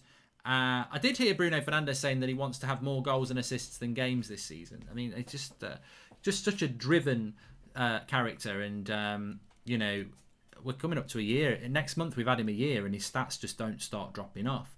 The LMH says, I think we will smash Everton tonight. Very tangible opportunity for early silverware, which could United down latter half of the season. I'm just going to have a quick look at that, actually, because I'm sure somebody said to me today that the Carabao Cup final isn't in the normal place. No, it's in April. Yeah, it's in April this year. I don't know why they've done that. No, it's because they want to try and, obviously with COVID and stuff, they want to try and be able to have like loads of fans there by April. So they're just trying to hold out for the COVID. Makes sense, to be fair. I think that's a good thing to do. It does, but it's also nice to get it out of the way, isn't it? But yeah, but then if you get to it, it's kind of like you don't want a fixture congestion kind of, in the middle of the season with a final and COVID and stuff like that. And I think they should give chance to fans to be able to make it there and see where COVID's in. That's kind of because April, that's just near before the end of the season in May. So I think that's giving it the maximum amount of chance before you kind of get too busy near the end of the season. So I don't mind that. Also, if we do win, we'll play Villa on a week on Friday night, and then we wouldn't play Watford till the following weekend, so we'd have 8 days off. But actually, if we win the Carabao Cup, the semi-final first leg is on like the 5th or the 4th of January, so we would play midweek that game. So this continuation of playing a game every 3 or 4 days would continue. So there might, if we go out tonight, at least we haven't got 2 games in January, I suppose. But obviously, that's not what Ollie wants to see. Robert Anderson says, I'm excited to see this attack come on United. Yeah, we've hardly mentioned Cavani and Greenwood, actually. I'm just going to quickly pop for a piss. So I will let you have a little chat about that, Flex, and how you see what you see the formation is going to be in your mind, and 2, how the Cavani-Greenwood situation is going to work. Do you think that works? I'll leave you to have a quick chat about that. Yeah, I think the formation will probably be, I think, a diamond, personally. I could be wrong, but I think a diamond or maybe into a 4-4-2 with Greenwood, Cavani up front, and maybe...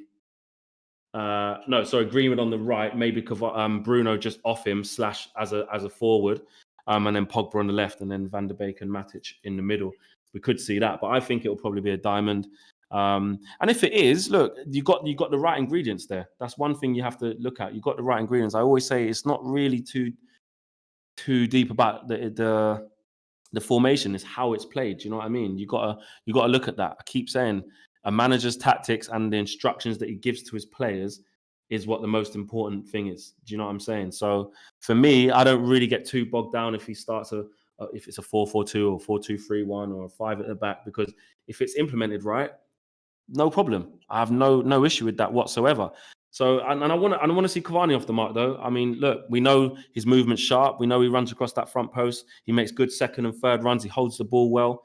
So we need to kind of play to that strength as well. So with service from Pogba, maybe from a slightly wider position, then we need to look to exploit that, and Bruno in behind as well. But we don't have that pace of Rashford and that kind of flair of Martial. So you might see us play slightly differently in that, because what you do get with Marcus Rashford is energy and willingness to run beyond the lines.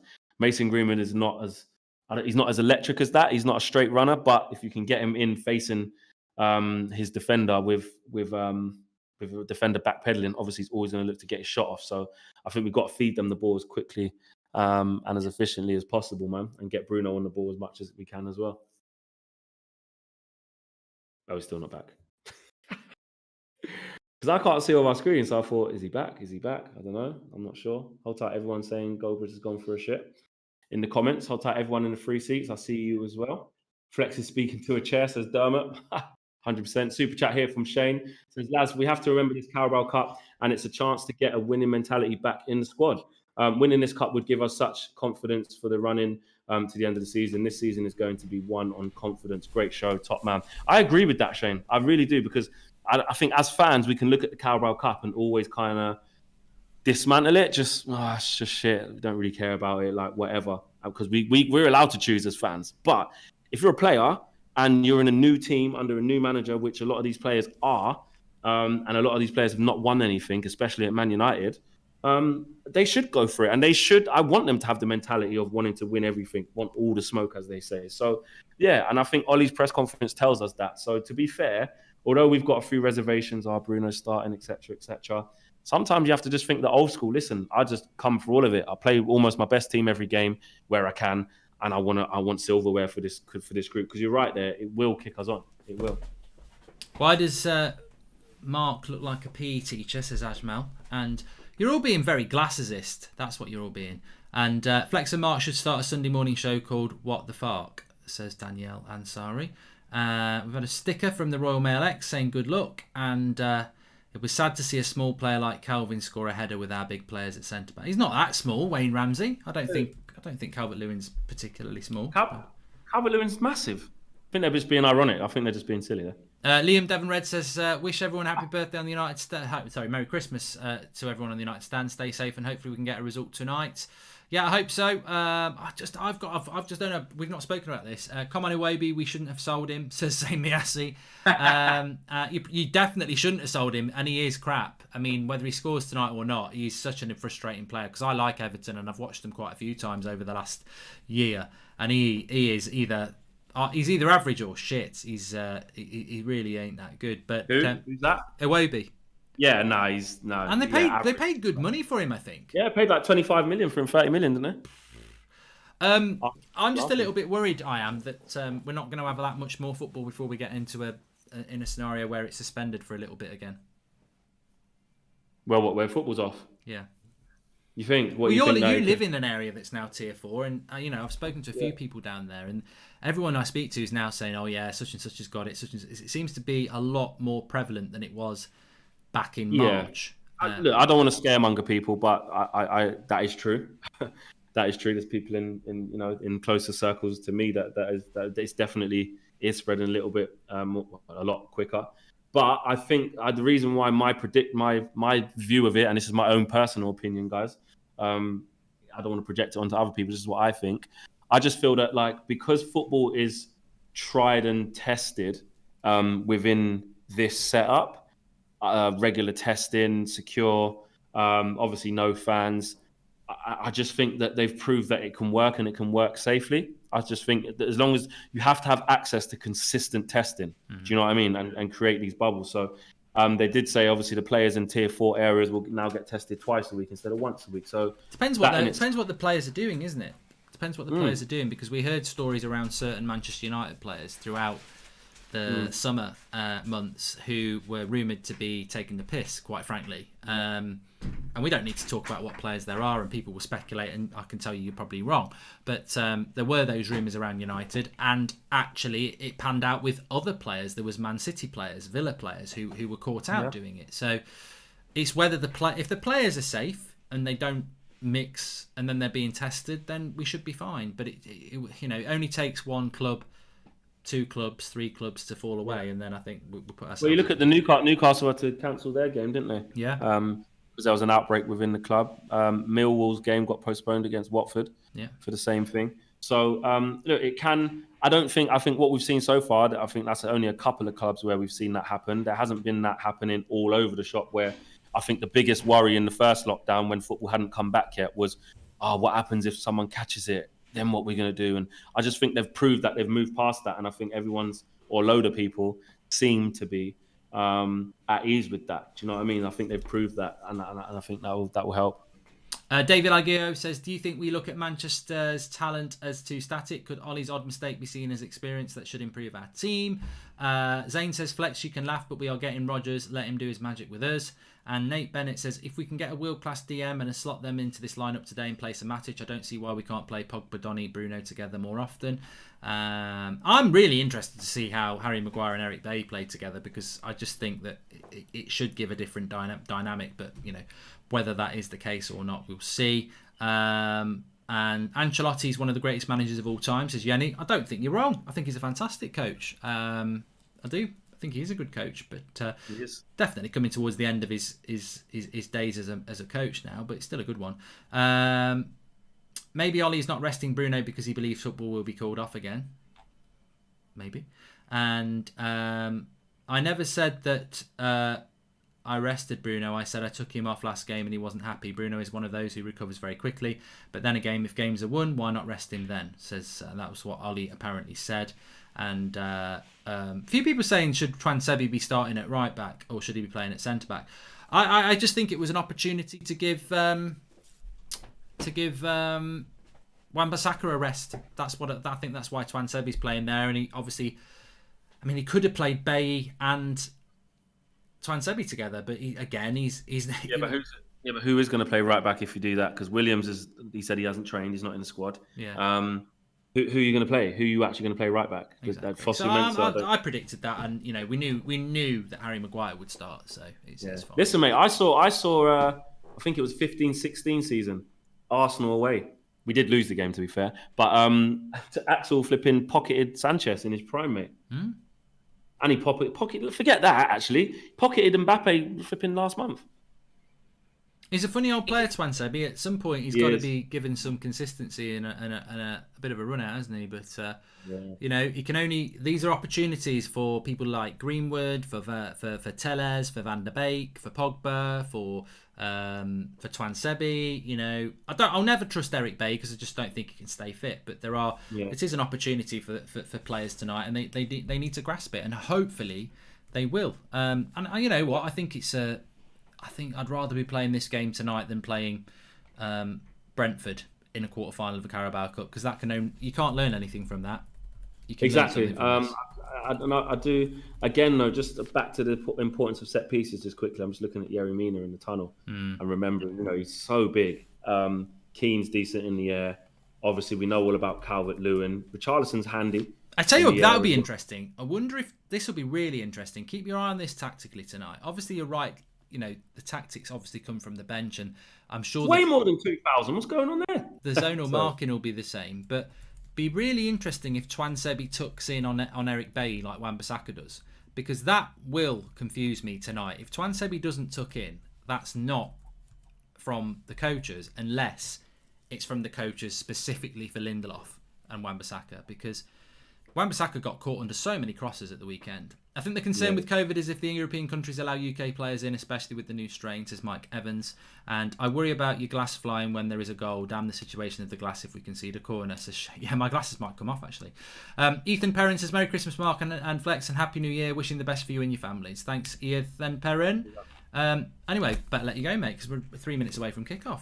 Yeah, nice one. See you at half-time, mate. Hopefully, having not conceded. Yeah, I'm looking forward to it, you know. I'm glad we got through all that chatting because it feels a little bit weird having a game like Christmas Eve tomorrow, isn't it? But actually, it's a Christmas cracker, hopefully, and it'll be a good game. Yeah. Let's go. All right, see you at half-time. I'll see you at half-time, mate. Thanks very much. Cool.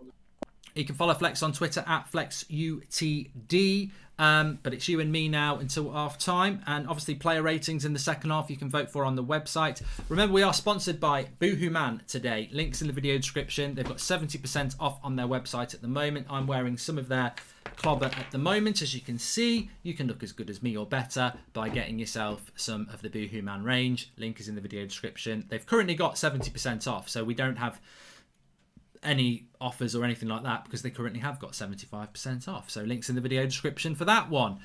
We are about to kick off here. I have got the timer ready as well. Let's have a look where we're at. Lovely stuff. Okay. And please subscribe to the channel if you're new. Bottom right hand corner. We have currently got 929,600 subscribers. We're trying to get to 930,000 tonight. Be a nice round number to have before Christmas. Be a nice number to have for Christmas. So please subscribe, bottom right hand corner, get involved in the channel, and if you have subscribed, you can share the button by clicking. You can share the video by clicking the share button, share it on your socials, and get newbies involved. What do you think of Twansebi at right back, Mark? Also, can you call my brother Jesse an idiot, says Jason.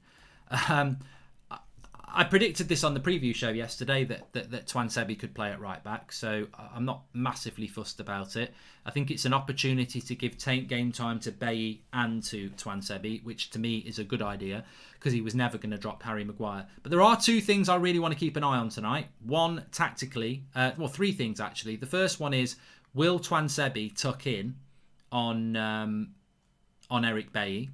Two, will Maguire send Eric Bailly for every high ball and act like he's a bloody sweeper? And three, will we have the zonal marking? And four, what will the lineup actually be in the midfield? Because to me, I'm going to change this team straight away because I can see exactly what's going on, and this is not how we're playing here tonight.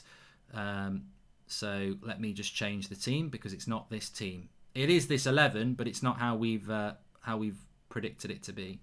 I can tell you straight away, this is how we are lined up. Where's Bruno?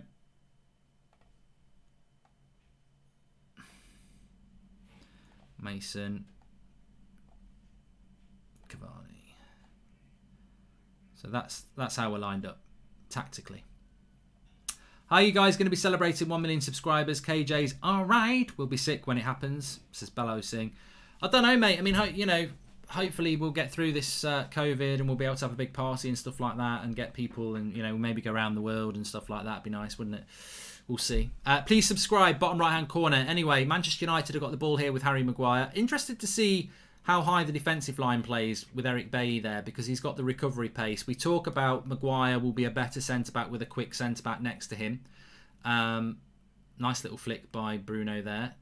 Looking forward to see what Donny van der Beek does, playing off that left-hand side as well. Greenwood tucking in. Oh, I need to stretch me back out already.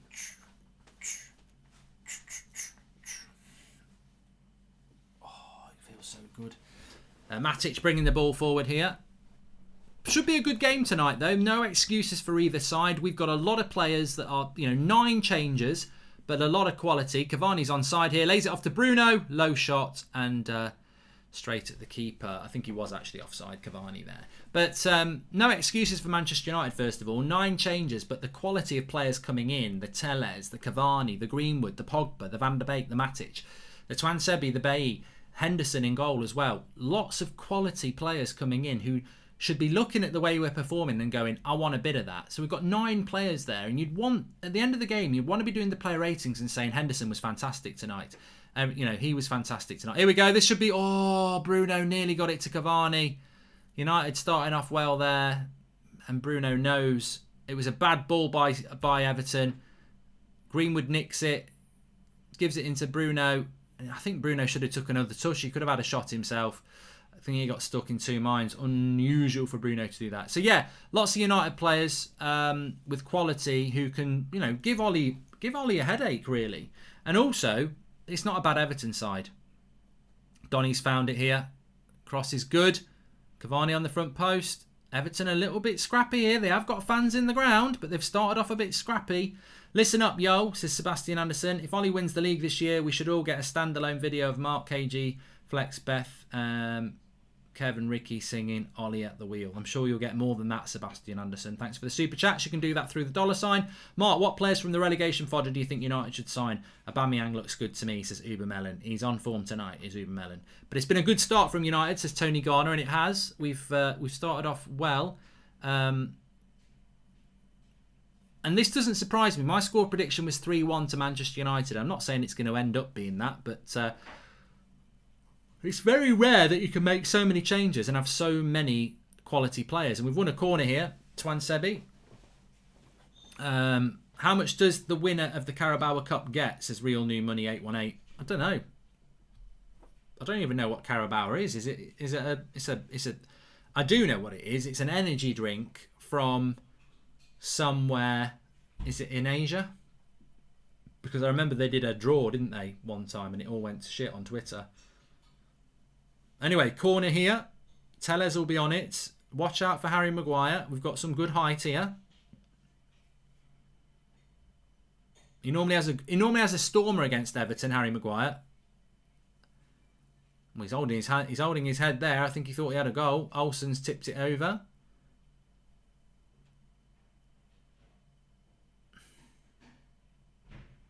No, Yerry Mina's headed it away, actually.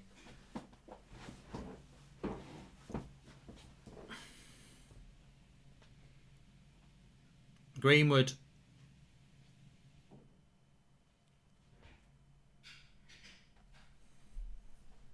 Good start from United, though. Another corner coming in here. Yerry Mina's having a little bit of a break. He's hurt his nose. Subscribe, bottom right hand corner. We're trying to hit 930,000 while we've got a little bit of a break in the play here. Bottom right hand corner to subscribe. Super chat from Sharath Kamath Fitness. Nothing against English talent, but I'm happy we're looking for talent from elsewhere. Same quality for 30 to 40% less fee. Well, look, you're right there. I mean, if and when this deal gets done with Moises Caicedo from Ecuador, he's played national football for Ecuador against teams like Uruguay and done very well, and he's 19. He's an international. We're going to pay about 5 million quid for him. Imagine a player that's 19, CDM, playing for Wales and plays against Uruguay and plays well. Straight away, they're going to want 30, 40 million for him. So you're right. You can get... I'm not saying that Caicedo's going to be a great player, but, the pumping up of the price for British talent is true. But they're going to have to defend this corner without Yerry Mina, so this is interesting. If we can whip it into the right areas, he's definitely their best player in the air.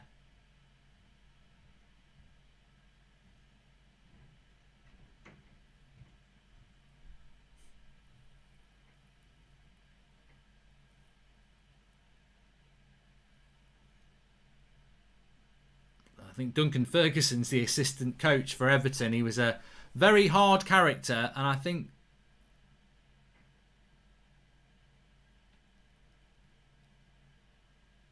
the corner's been cleared by Everton there. There was a bit of a shout for something. I don't know what. But good pressing from United here. Greenwood's got it now. Cross. Pogba. This should be a... Whoa, when does he shoot? Oh, Pogba should have shot. It's gone for a corner. Van der Beek. Very unselfish by Paul Pogba. Very unselfish by Paul Pogba. It's a good run by Greenwood on the right-hand side. He finds Paul Pogba. Well, I say he finds Paul Pogba. It comes to Paul Pogba. Little back heel to Van der Beek, and Van der Beek should hit it better. I also think Pogba maybe should have had a shot himself. If he could swap Lindelof and... Wait a minute. Corner comes in. Bruno. Pogba. Cavani. Oh, I thought it had gone in. Man United are all over them like a rash here. If you could swap Lindelof and Maguire for any two centre-backs pairing in the league, who would they be, says Gerchan Wielenga. Probably Van Dijk and Laporte. I think they're probably established to be the two best in the league, aren't they? And I think they complement each other very well as a pairing. It's nice, isn't it? It's nice actually to have the fans in the ground. I didn't realise Neto at Wolves has only just turned 20. Forget spending over 100 million on Sancho, half the price, and he's Premier League proven, says Sean Negative Turner. Very good start this, says Ben Goldbridge Jr. Yeah, I know there's not many fans in the ground, but I love seeing those scattering of fans in the ground. It's just nice to have that. But Everton have not started off well. Cavani's just tried to do a Beckham from the halfway line. He's hit one of the fans in the upper tier. But he saw it. There you go. So far, so good, says Faz. Thanks for all the super chats. You can do that through the $sign at the bottom if you want to put them in, and we'll read those out for you. And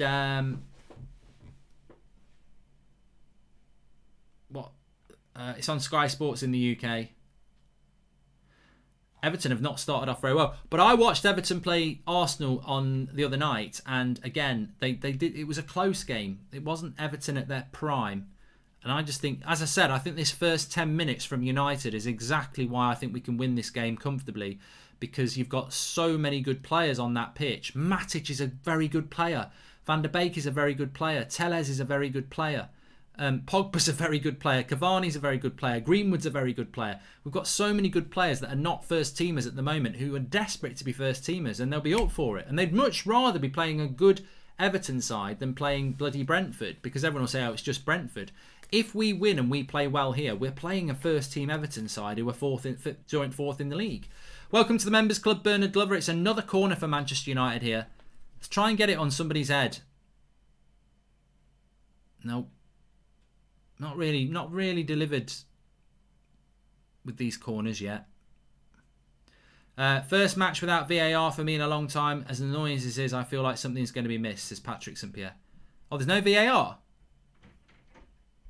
Oh, right. Interesting. I didn't really think about that, Patrick Pierre. So I don't think they have VAR in the Carabao Cup. First time in years I've seen us start 2 games in a row on the front foot mark. Good sign, says Sale Red. And hopefully we finally keep a clean sheet again, says Jose Frias. Well, I think for us to keep a clean sheet, we need Everton not to attack at all. But another corner here. Telles is going to take this one. Not that good. For someone of his quality, not that good.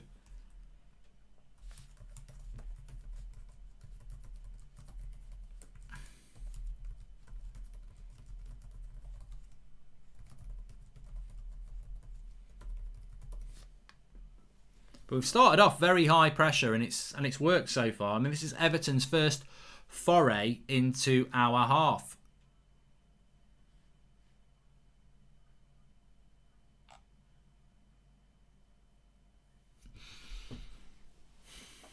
Oh! Sorry, I should tell you what happened there. I thought it was Pickford at the back, and then I realised it wasn't, so I stuttered a bit. Basically, Everton keeper's got it. He pisses about with it. Cavani, you think he's going to tap it into an empty net. And then Cavani also stutters on it as well. Keeper makes a mistake. Cavani wins it. And then it hits Cavani's heel. Oh, Cavani's just unlucky, really. Keeper gets away with one there. Mistake. And it could have been a goal. But, yeah, of course, Everton's nickname is the Toffees. We don't want it to be a sticky toffee pudding tonight. But the Toffee Men, they're called. I think there's a sweet called the Everton Mints. Everton Mints? I don't know. I might be dreaming that. I'm pretty sure an Everton Mint is a black and white striped sweet. If you want me, I want to check that on Google. I don't know. It's not Pickford in goal. No, it's Olsen. Thank you for subscribing, Marion Dell. We're trying to get to 930,000 tonight, so please subscribe, bottom right hand corner. Thanks for all the super chats that have come in as well. Appreciate that. You can do that through the $sign. And yeah, it's like a humbug, says George Matt. I love them. An Everton Mint. You see, I haven't. Ashley Jenkins has confirmed it. I haven't made it up. They're lovely. They're a bit chewy as well, aren't they? I like them. What do I think of Dean Henderson? I think he's a good goalkeeper. He's had nothing to do yet. Ollie should have rested Bruno for the next game, says Real New Money 818. Apparently he doesn't want to. Doesn't want to rest him. I remember Big Dunk giving us fits back in the day, says Sean Finity. Oh yeah, Duncan Ferguson was a bloody... There is no centre-back that could handle Duncan Ferguson. And a lot of you young folk won't even know who we're talking about. He's the assistant coach of Everton. He's a big man. He's a very big man. He's very tall. And he came from Rangers. I think he went to prison when he was at Rangers. Anyway, he must have been about 6'3" and solid, and no centre back could deal with him. There was nobody. Like whether it was, I think Vidic played against him as well. He was a bloody nightmare under the high ball. Mark, loving the recent lineups for the shows. KJ is the signing of the season for me. Keep up the great work. Merry Christmas, as football is, and that's what I want. Yeah, you can see KG, Flex, and the crew after my match reaction later. They'll be doing the fan forum, the last one before Christmas. So I'm sure it'll be good fun. This is a goal. No, I thought Cavani, just keeper got out quick enough. Everton are social distancing from our goals as Man United lists, and United should be 1-0 up here. We've not really had the clean-cut chance. Good play by Tuan Sebi. Decent cross into Bruno. He gets it across from a shot, and then Cavani just can't get there quick enough. Why are we going for this Caicedo lad? We already have a 19-year-old CDM in James Garner. What would that mean for him? Competition, Kyle. That's what it means. But really good start from United. I'm really enjoying this so far. It's been a cracking start. And Everton are really fortunate, I think, not to be 1-0 down.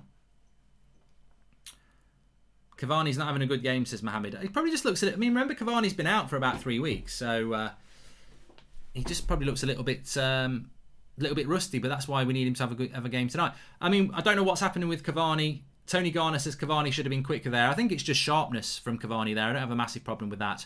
I also think that in relation to Cavani, we don't know what's happening with this ban yet, do we, either? So all these chances, says Maclay.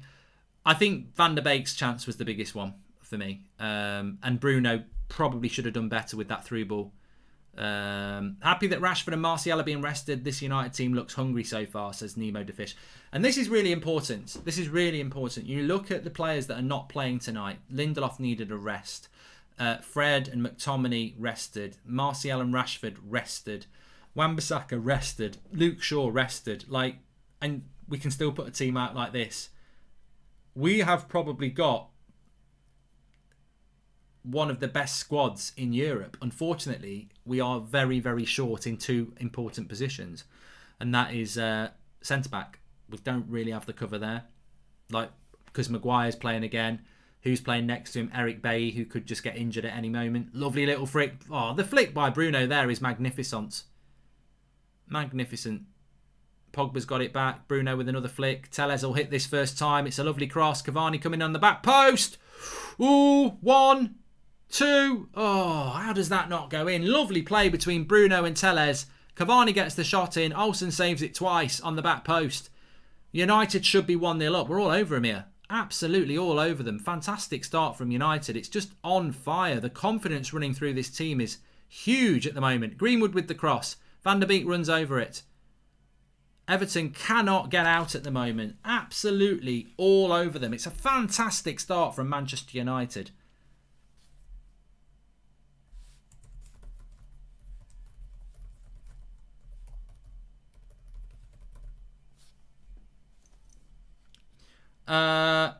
Cavani seems a little passive, timid. Seems like a really good game for Cavani to get back in the rhythm, says Uncle Drew. He'll get some chances. He will get some chances.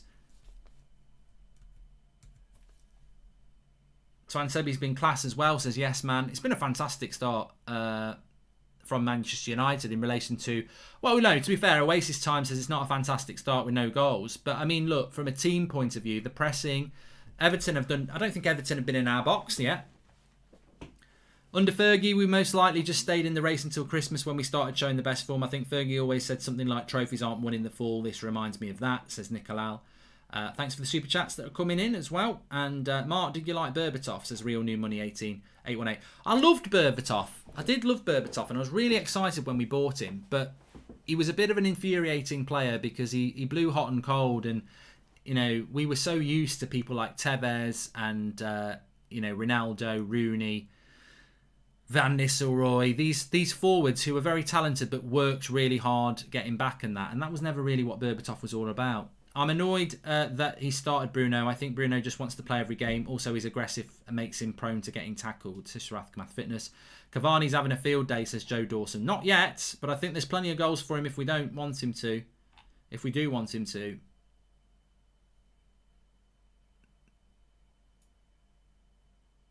But Everton just can't... Everton can't get a foothold in this game. It's been a very impressive start from United because they cannot get a foothold in the game. United looks so much better being aggressive off the ball. Why would be pragmatic when we can play this way? Twansebi showing some good signs early on, says Yeshe. Agreed. I mean, it's something I'm going to talk about in the match reaction, actually. Why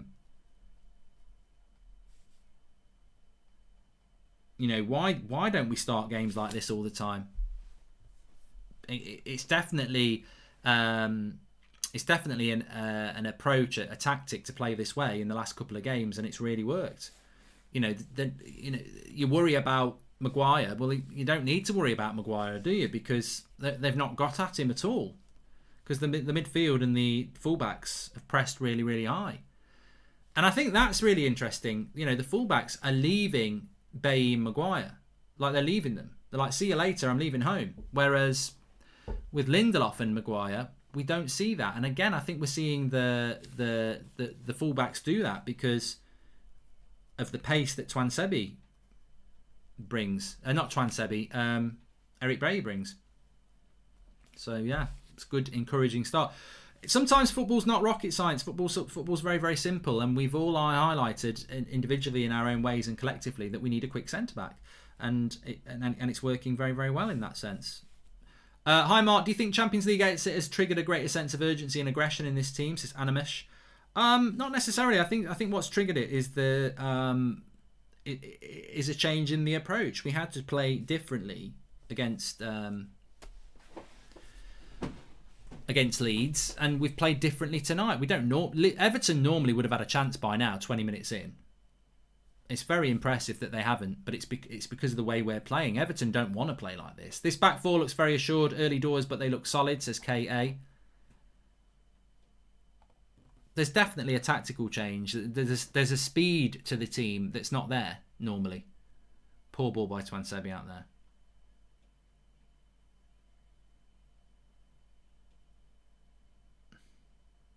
Yeah, please subscribe to the channel if you're new. We've got a pinned chat there. You can just click the link and subscribe. Who do you want to replace at the back if we get Upamecano, Maguire or Lindelof, says Jack Fagan. I don't really mind, Jack. Let them fight it out. I mean, I do think that Harry Maguire will be a better centre-back with somebody quicker next to him. I have been critical of Harry Maguire because he deserves it.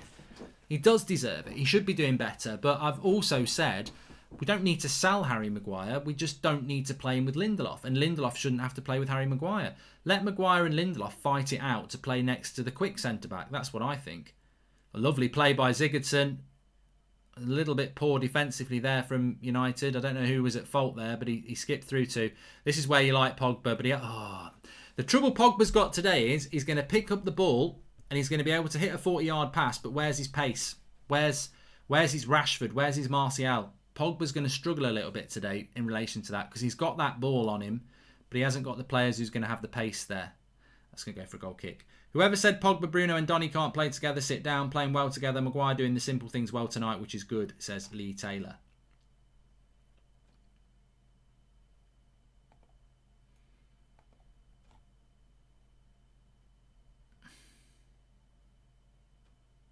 Andrew says, do you think Axel Tuanzebe can play fullback full time? Yes, I do. I want him to be a centre-back because I think that's where we desperately need a player. But Tuanzebe can play at right back. There's no doubt about that.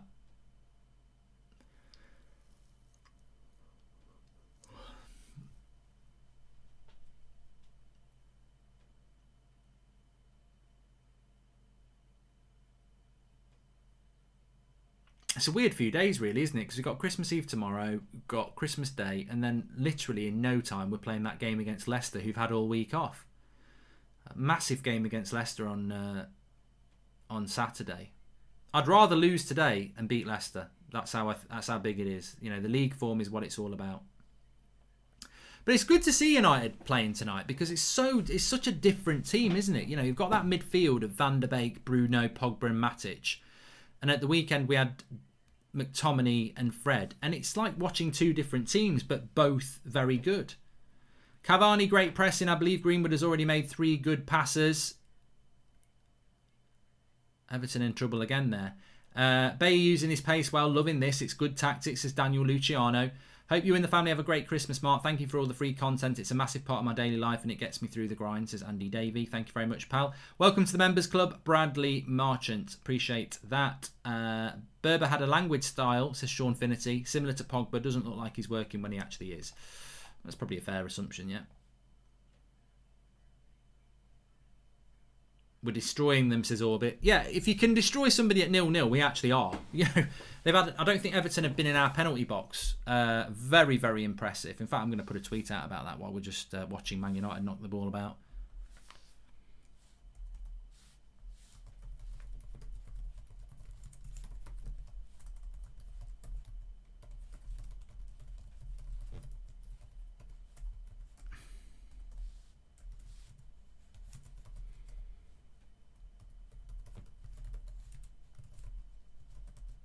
And defence looks so much better with a quick centre-back.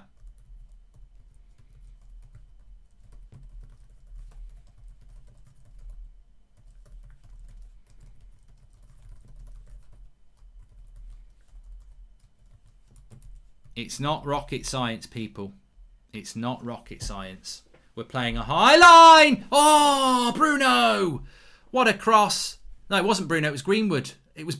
You know why I thought it was Bruno? Because he scored a header like that against Everton a couple of months ago. Goes to Greenwood, gets it out wide. It's a delightful cross by Telles. And Greenwood just literally, that I thought that was in. I really thought that was in. It's a lovely cross by Telles. Greenwood gets low.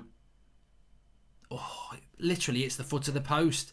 Berbatov hat-trick versus Liverpool was unforgettable, says Bryce Jones. Happy holidays, Mark. We need a goal for all this good play we have right now. Well, the game's not changing. Everton have not had a kick up the arse. They're not playing well. Finally, a United team that can kick ball and hold possession. You don't need amazing centre-backs if you keep the ball, says Not My Legend. And since I'm a trainer, I'm noticing the upper body strength increase and muscle mass increase on Greenwood. Going to be a machine soon, says Sharath Kamath Fitness. Hey, if you're a trainer, Sharath, I need a bit of that. I need a bit of muscle mass in 2021. I've got a bit of fat mass at the moment. I've had a bloody fat mass for Christmas. Troughing on party food and trifle.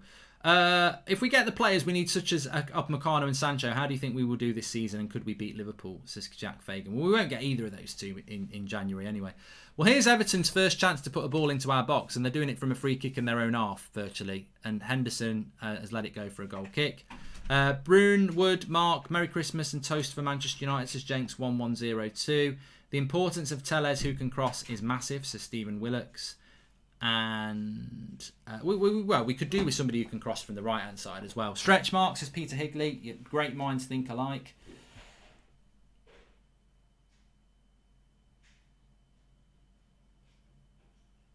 Matic getting a little bit lucky there, Matic, but it worked out. Here we go. Eric Bailly coming forward from the back. Greenwood, put it in. Oh, no. Good, well done. Gets it to Bruno on the right. Bruno with the cross. Oh, God. We'll tell you what. We're so unlucky. So unlucky not to be in front. It's a delightful cross by Bruno, and Yerry Mina just puts it out behind, because I think Donny van der Beek would have had a tap in here. Or a head in. Thoughts on Axel starting at right back, Mark? Happy he's getting some game time, or worried he's being morphed into Don O'Shea, a utility man, says Sale Red. Well, I think you've got to. I think you're right. I think Twansebi, we've got to be careful he doesn't turn into a John O'Shea utility man who never starts, but plays in loads of positions. But also, I did predict that we would play Twansebi and Bailly. I predicted that back five in my preview 2 days ago, because you need to rest Wan-Bissaka, you need to rest Lindelof, and Bailly and Twansebi need game time. Well, Bailly's no right back, so... Oh, header on the back post for Pogba. Straight at the keeper. Any chance of a Lee Chappie clap for the game, says Winksy? Not now, mate. Not now. I don't mean not. Don't ask me now. I mean just not now. It's Christmas Eve tomorrow, then it's Christmas Day, so I'm not going to be doing any collab filming or anything like that, I'm afraid. Who cares about the Carabao Cup, says George. Well, if you're in it, Man City care about it. I didn't even know Iwobi was playing, Thanks for the contribution, Sir Frank. I didn't even know Iwobi was playing. We've had 7 or 8 good chances. I don't feel we've had the big chance yet. Thanks for the contribution, John Bartliff. Yeah, I don't feel like we've had the big chance. Please subscribe if you're new. Bottom right hand corner. Let's see if we can get 930,000 before half time. Bottom right hand corner to do that. We're getting closer. We're 200 away. Bottom right hand corner to subscribe. Get involved with the United Stand. We're live every night at 8 o'clock, every morning at 10 a.m. We've got previews, transfer shows, fan forums, match reactions, fan cams, the lot. You'll love it on here. So make sure you subscribe, bottom right hand corner. And if you have subscribed, please click the share button underneath and share it on your socials. That'd be appreciated. Mark, hope you've got yourself a pigs in blanket wreath from Mark, says Joshua Bowater. I didn't. I looked at all the Marks and Spencer's Christmas food and it looked great, but then I'm just like, every time I go down there, it's full of the granny army. Like, they're all over bloody 80 and they're all walking around and I'm like, you shouldn't be here. You are the victims of COVID waiting to happen, but they're still out there. So I just does me head in. That's a short pass, but Eric Bailly's there. That's the pace of...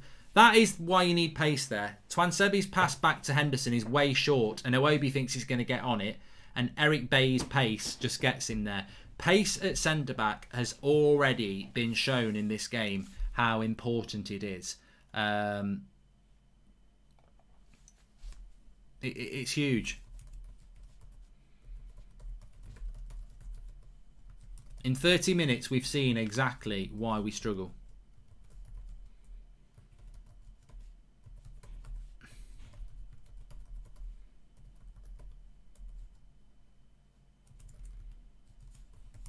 Slow centre-backs mean deep line, full-backs tucking in, and CDM's playing deep as well.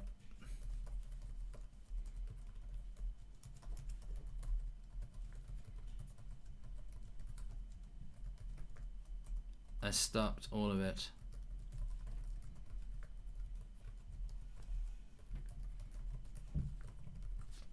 The experiment is over. Here's Calvert-Lewin. He's all on his own, up against Eric Bailly. I mean, Everton, we're literally just about to hit 30 minutes. They've not had a shot on goal. They've done nothing. Absolutely nothing. It's been a dominant performance from Manchester United. In possession, we're a 4-1-4-1. Matic moves to left back, Pogba in the CM, Van der Beek and Bruno cams, with Tellez left wing and Mason right wing. Clearly, Ollie's been reading books, says Sam Rahul. You know what? Ole Gunnar Solskjaer does have tactics, though. He does. I don't care what anybody says. He does have tactics. He just sometimes overthinks things and sometimes is naive.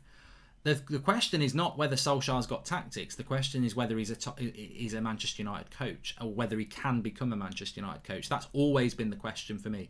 I've always defended him against these people who call him a PE teacher or a Wally or anything like that. It's massively disrespectful, because he's already proven over the last 2 years that he can coach.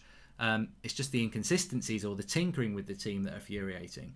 Mark, are you in tier 4? Says Sir Frank. Nope, not yet. We will be, but we will. We will be.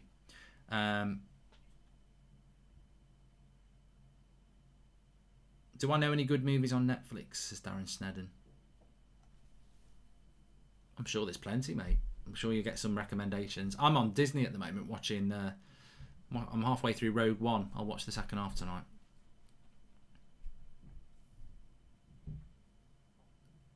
Cavani looks crap, says Orbit. Harry Maguire is crap, says Rob Davies. Pete's Transfilt videos, how you doing? I'm doing well, mates. Merry Christmas to you all as well. It's not long now. I wonder how many of you want a PS5. I know people who've got PS5. I know people who are getting a PS5, and it's not. It doesn't sound like the rainbow ending everybody thinks. I know people who've got it, and they're like, apart from quick loading times, there's not many games. It's not that great. Iwobi trying to go on a run, but Matic just catches him there. See, Pogba's getting a lot of the ball in this position where I know he wants to hit a 40-yard ball, but he can't do it because there's no Rashford and Martial.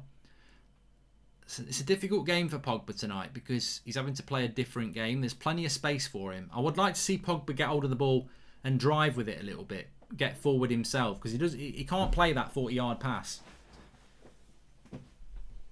That is a good point. Akash says, I think Ollie's a good coach, but he's not a good manager.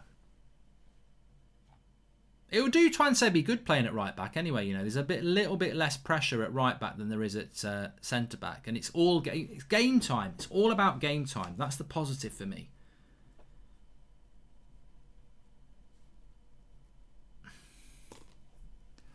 But we could get to half time here, and Everton haven't had a shot on goal. It's his baby face, happy-go-lucky look that remind me of one of the PE teachers. That's the issue, says Gershon. Welcome to the Members Club, Carl Watt. Thanks for joining. If you are a new member or you are a member of the club, remember members, if you are a member, you can do it by clicking the join button. But if you are a member, you get a badge next to your name in the live comments. But you can also get our audio gifts now through Emojam. Check it out on the perks page when you are a member. Download Emojam for free. Log in with your YouTube credentials. You can get 6 audio gifts that you can then send using WhatsApp and stuff like that. There's one of me saying you're a prat and stuff like that. United starting a game brilliantly, so we're going to lose this, says Carrie Moore. Well, you've got to take your chances. You have got to take your chances, I would say that. Rogue One's a cracking Star Wars film, Jack.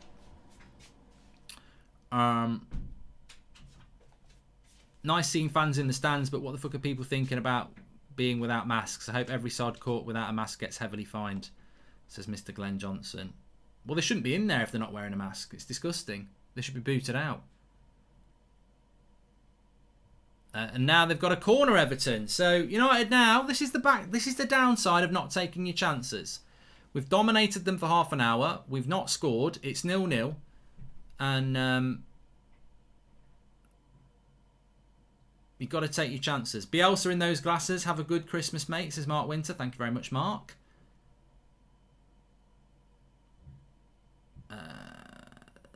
Anyone saying that masks do nothing? Why do you think that in like places like China and Japan, it's part of their daily routine? See, they won a header there. Calvert-Lewin won a header straight at the keeper. Against Harry Maguire, who was zonal marking again. You love to see it. You love to see it. Zonal marking, he can't get there quick enough. Calvert-Lewin's got the jump on him. It's every bloody corner. Every corner, Harry Maguire is at a disadvantage because he's zonal marking and he can't get to the ball quick enough. Spencer Beatrice, have a great Christmas. You too as well, mate. Ollie has a plan A and no plan B or C, says Karam Singh. No, I actually disagree. I think Ollie's got a plan A, B, C, D, E, F, G, H, I, J, K, L. I think he changes it loads. But I think he changes the way he wants to play a lot. I think what we want to see him do is settle down. Mark, you ever watch The Room? It's a great Christmas movie for all the family. Why, Lisa? Why? Says Red Baron. Thanks for the super chat. Jeanette Martin says, how's your Christmas been? You know what? I didn't think this Christmas would feel like Christmas, but the last couple of days I have actually felt quite festive. It's surprising because it's just not a normal Christmas, and I'm sure it's the same for everybody, but a large part of me just wants to get to March, get past the winter, which we know is going to be shit, and it'll feel like Christmas to me when we can go down the pub. We know that we can have fans in the ground. You can go on holiday. I mean, normally you have Christmas, you look forward to it all year, and then after Christmas you're down because it's January. I think we might be getting a fantastic Christmas this year, but it'll be it won't be called Christmas. It'll be called getting your lives back. The parties and celebrations I'm going to do when that happens. With some of you as well. I mean, we had a party at United in Dublin sorted last April that we had to cancel. That's already paid for, so we just got to reissue the tickets. So I just can't wait for that. That's what I can't wait. Anyway, free kick for Everton here. Flex spoke about giving away soft free kicks. This is a little bit of a soft free kick. It's quite far out for Sigurdsson. They've had no shots on goal. You know how football works. We've absolutely dominated them. We give a silly free kick away and he'll score a worldie from a free kick. But it looks a bit too far out for Sigurdsson, this. And Henderson, too far out. Good hit. Oh, he did hit it well, and Henderson tips it over the bar. The difference between PS4 and PS5 is significantly different. A bit like United and Everton, says Skangface. Yeah, but you need to get some. It needs more games on it, doesn't it? It's like any new console. The best time to buy a new console is probably about 6 to 8 months after. Another corner. Who's marking who? There is a bit of man marking there, but Harry Maguire never man marks. Van der Beek's man marking. Matic is man marking. We've got rid of it. Tellez gets rid of it. I don't know where Harry Maguire is in that picture. Is that Harry Maguire?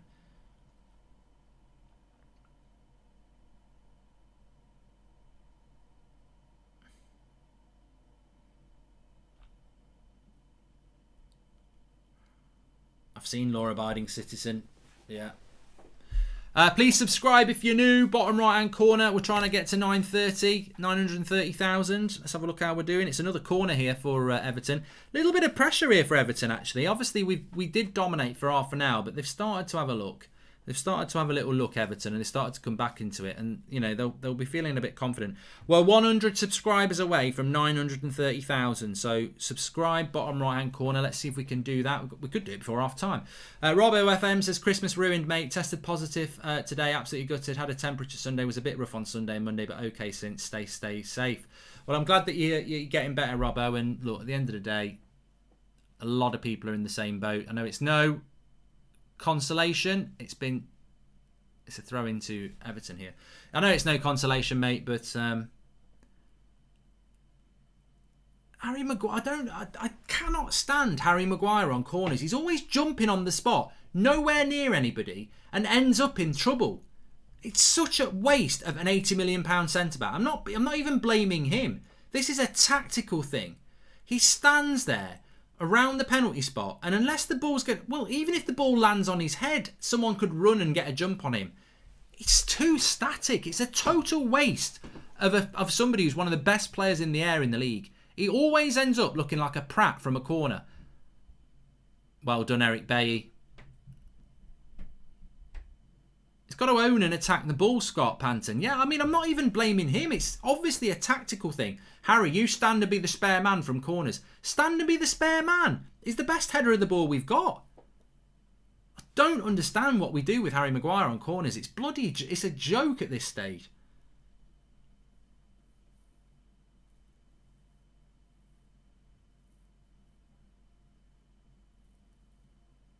What's the point in Bay playing at centre-back tonight? He's taking game time away from Axel at centre-back. Bay will never be a starter due to injuries, says John Bartliff.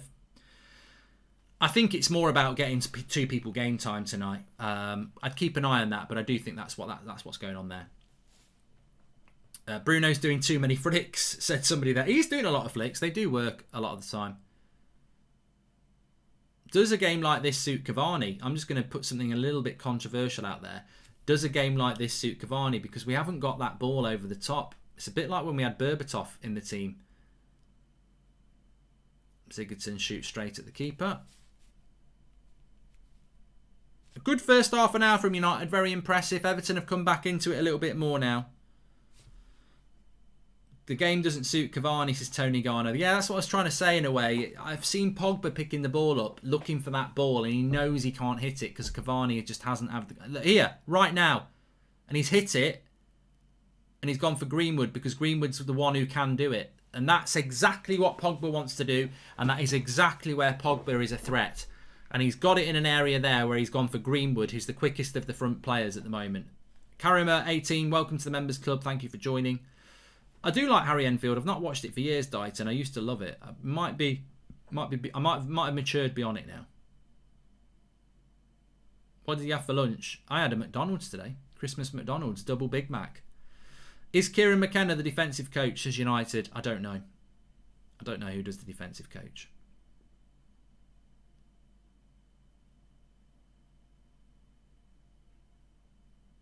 I think if we had Martial in the team, it would be different, yeah. He might bring Martial on. Give Cavani an hour and get Martial on. Because we should win this game. I mean, reflecting on this game after 40 minutes, I'm very confident that we can win this game of football. I think we've played really, really well. I would not want to lose. You know, before a game, I would say, look, we're at Goodison Park. Everton are a good team. You just don't know how it's going to work out. I think we'll win 3-1. Now we've played 40 minutes. I'd be gutted to lose this game. We really could have had it. We could have put it to bed. We could be 2-0 up. We're lacking some serious pace on the break. Rashi on the second half, and we win this easily, says Eric McGuinness. Yeah, we've got a good team out there, but I just think the transition from midfield to attack is a bit confusing for the likes of Pogba because he can't really hit the players. Mark, most teams now do zonal marking due to VAR checks. A bit of a shirt pull and you can see the penalty, says Stepanka. Here's Pogba. That's what I want him to do. Drive. Gets it wide to Tellez. And again, and again.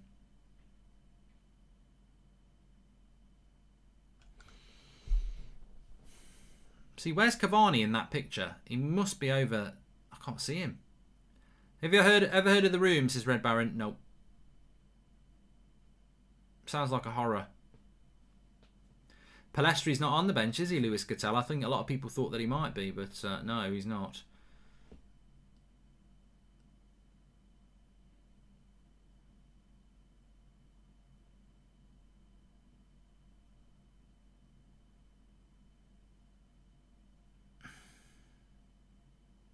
The game has settled a little bit, hasn't it? We needed to score in that first half an hour. I think that would be the only criticism Ollie's got.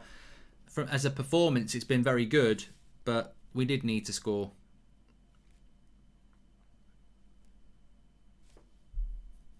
A couple of minutes to go to half-time. You see the game, when you get to half-time, Ancelotti gets to talk to them and they could be a different team in the second half. You really do want to have a goal from that first half performance. Well done, Donny. Well battled. See, Pogba here, he wants to hit it. And he can't, so he goes back.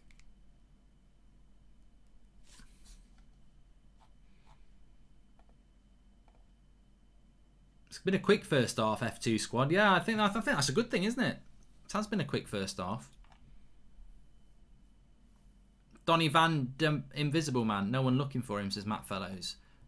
We haven't got him on the ball enough. It reminds me a little bit of Paul Pogba when he played on the left wing the other week. It's like Pogba's got it now. Lay it off. No, he does well himself. Well done, Pogba there. Could have laid it off, doesn't? Here's Matic. Donny van der Beek lays it off. He's not very happy with it. Tell you what, that Yerry Mina's a big bully, isn't he? He's a big lad. And ball. And a foul. Right, let's have a shot from here then. Let's have a foul. Let's have a shot. Let's have a shot from here, lads. Probably about the same distance as the Goodson's free kick. Probably suits... Probably would suit Rashford, actually, to be fair. But Yerry Mina's having a good game for them, I agree.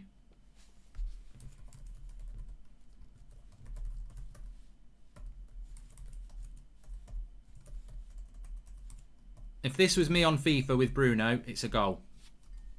If you know, you know. In fact, well, I'm not going to mention it. Bruno's going to hit this. Good shot. Straight, the keeper holds on to it just about. Remember, we are sponsored by Boohooman for today's watch along. You can get 70% off through their website. The link's in the video description. I'm wearing one of their tops at the moment. I really do like this, the shiny material, the way it shows off my physique. But you can get yours and plenty of other things. There's hoodies and stuff like that. Links in the video description for that. 30% off. Thanks to Boohooman for sponsoring the show. Thatchy says Mina is massive. I remember when Manchester United were linked to Yerry Mina, actually. This would go to penalties as well. A few people mentioning that. So, yeah.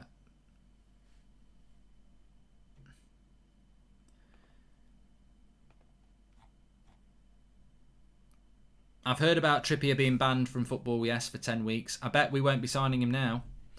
And is Axel marking the back post, says Luca. We've not really seen. It is half-time. Referee's blown up for half-time. So it's an interesting one at half-time, isn't it? I think we've done well. I think I'm happy with what we've done, but I think that we feel that I don't want to see penalties, because I think that on the balance of that half, we should be winning that game. And what I would say from my feelings about that half are that, again, for the second game in a row with a totally different team, we've gone out there and played in a very, very different way to what we have done for maybe a month ago. We've gone on the front foot, we've pressed them, we've stifled them, we've played a high defensive line, and we've pushed them in their own half in a very similar way to the way Klopp does it and Pep does it, and the way good teams do it. And for me, that's because Bay's playing, because I think if you've got Lindelof, that they're scared and they play deeper and the CDMs drop. And I think Pogba and Matic have pressed high, and the team has pressed high, and Van der Beek and Bruno have done it, and they like doing it. And we've had loads and loads of possession in that first... I wouldn't even call it possession. We've had loads and loads of pressure in that first half an hour. I don't feel that we had that clear-cut chance, but we had enough chances to get at least one goal. And of course, then what's happened in the last 10 minutes is that Everton have got back into it, and ultimately it's 0-0. But we should win this game. We should be looking to get control of the game again. And I think the one thing I would say is I don't think Cavani's had a bad game, but I think we've missed pace in the number 9. It reminds me of the Zlatan days. There's been a few times where Pogba's picked it up, he's looked ahead of him, and he wants to hit a 30-yard pass in behind their defenders. And he wants to see Rashford or Martial on the end of it. And we haven't had that because Cavani hasn't got that. So maybe we'll see Martial in the second half. But we could have been 1-0 up. We could have been 1-0 up, and we should have been 1-0 up. And I think we've had a good half there. We've got technical players. We shouldn't have to hit long balls like Stoke City in order to score. Need to be able to break teams down with skill, says Sean Atwood, which I think we did for the first half an hour. I just think when the game changed a little bit, Cavani, it would have been nice to have that out ball just to push them back a little bit. I think Everton rode the storm of the first half an hour and then decided they were going to play a high line as well. So we've not been able to push them back as much as we were. But welcome to the members club, Dan Tonks.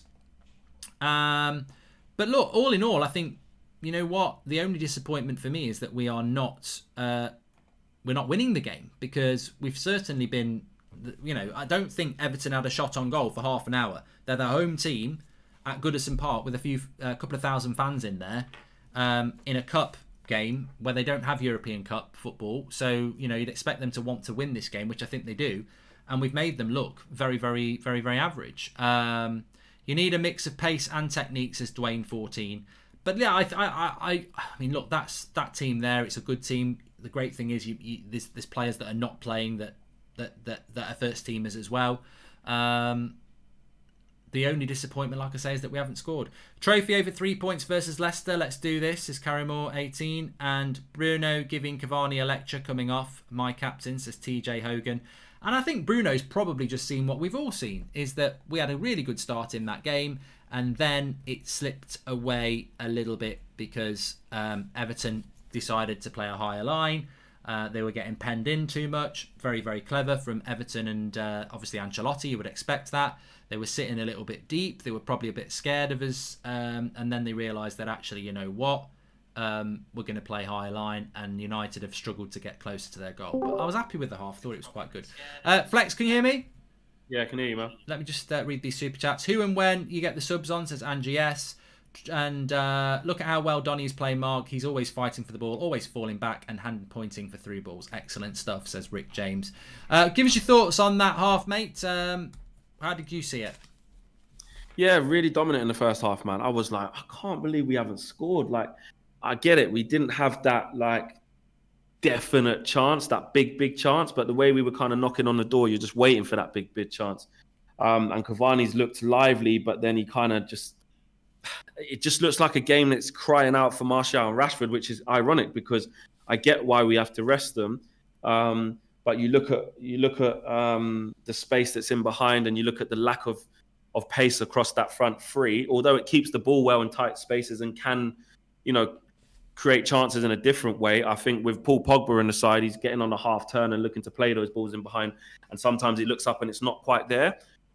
So I just think in time you probably want to bring in a Rashford or a Martial, but that first half an hour was really good. I mean, and I think it's testament to Ollie kind of wanting to play the attacking players. We're in a positive moment. We're confident. I thought our pressing was really good. Everton couldn't get out. And then we just started taking too much time on the ball, started, slowing down our passing a little bit. And then Everton asked a couple of half questions, which we answered fine. So good half, really good half. The only thing missing was the goal.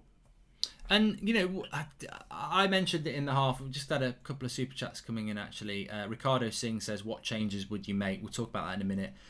Mark, say hello to Flex, says Lee the Vampire. Hello, Flex. And TJ Sherritt says, bring Martial and Rashford on at half-time. Rashford on the right and Greenwood and Martial up front. See, I would resist that. We'll talk about why in a minute. But the thing that I really liked was that we pressed so high up the pitch. And we haven't seen that, and I tweeted it, so I'm not keeping anything back. For me, the experiment has been proven. We talk about that centre-back pairing being slow, and we talk about fullbacks staying back, and we talk about CDMs staying back to protect Lindelof and Maguire.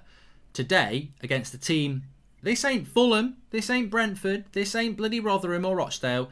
This is Everton, who've got the same amount of points as us in the league, so they're joint third, and they put their best team out.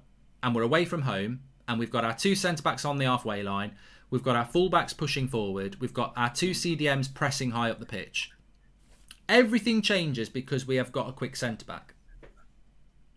Yeah, I mean, the evidence suggests that. I want to see it game in, game out before I say... But it allows us to do what we did in that half an hour, which is...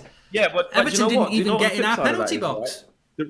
The reason why they you talk about the quick centre-back and stuff like that, because we actually started the game on the front foot, there wasn't a lot of defending to do. But there was a couple of instances, like Tuanzebe played a shit pass back, and Eric Bailly came and mopped up. But I think also you're right with what you're saying, because it will protect Maguire, but also you can't underestimate actually the instructions given to the whole team in terms of play higher up, or get your fullbacks going on and try and pen them in. It isn't, even if we had Lindelof and Maguire, if the two fullbacks did go on, and then your two wingers did go on, and then you're all collectively pressing, whoever you're playing against will probably find it difficult. Now, I get it. It is a little bit of maybe they're not doing that because they don't trust in Lindelof and Maguire. But if you did try that, there's been times where you probably could do that too. Well, I'm just showing us. I've just gone to the tactics board here. So this is what these are not the players that have played, but this is how we've played this first half an hour. High up, pressing them high up. In fact, they're pushing on those two, and they're pushing on as well. And we've played like that. And Everton have not been in our half, let alone our penalty box, for half an hour. Now, why don't we normally do this? Simple. That ball goes in there with Lindelof and Maguire, and Calvert-Lewin's going to run through. We would never play a line that high with with Lindelof and Maguire. We won't do it. But because Bay's there, we know if that ball goes over the top, Eric Bailly is going to jog back and just get there before Calvert-Lewin. So because we have Lindelof and Maguire, we have to drop here, which drops the whole team back. It's so simple, and so many of you have been talking about it for so long. And you've just seen a half of football where in the first half an hour, Everton have barely been in our half because they've not been able to hit the long ball because they know Bay will get it. So they've had to try and pass through us, and we have pressed them out of the ball. But look what happened as soon as we stopped pressing, though. Well, that's it. You can't press. As soon as we slowed down our passing, exactly. Only really fit teams can do that. But that's what I'm saying about my point. Like, as soon as we stopped moving the ball quickly and making combinations and taking too long, and when we started taking too long in the ball, we wasn't camping them in anymore. Do you know what I mean? And then we were. I'm not going to say we weren't in our own box. You needed to. You know what I would say about any team. I'd say it about Liverpool, Man United, Man City, any team, Barcelona.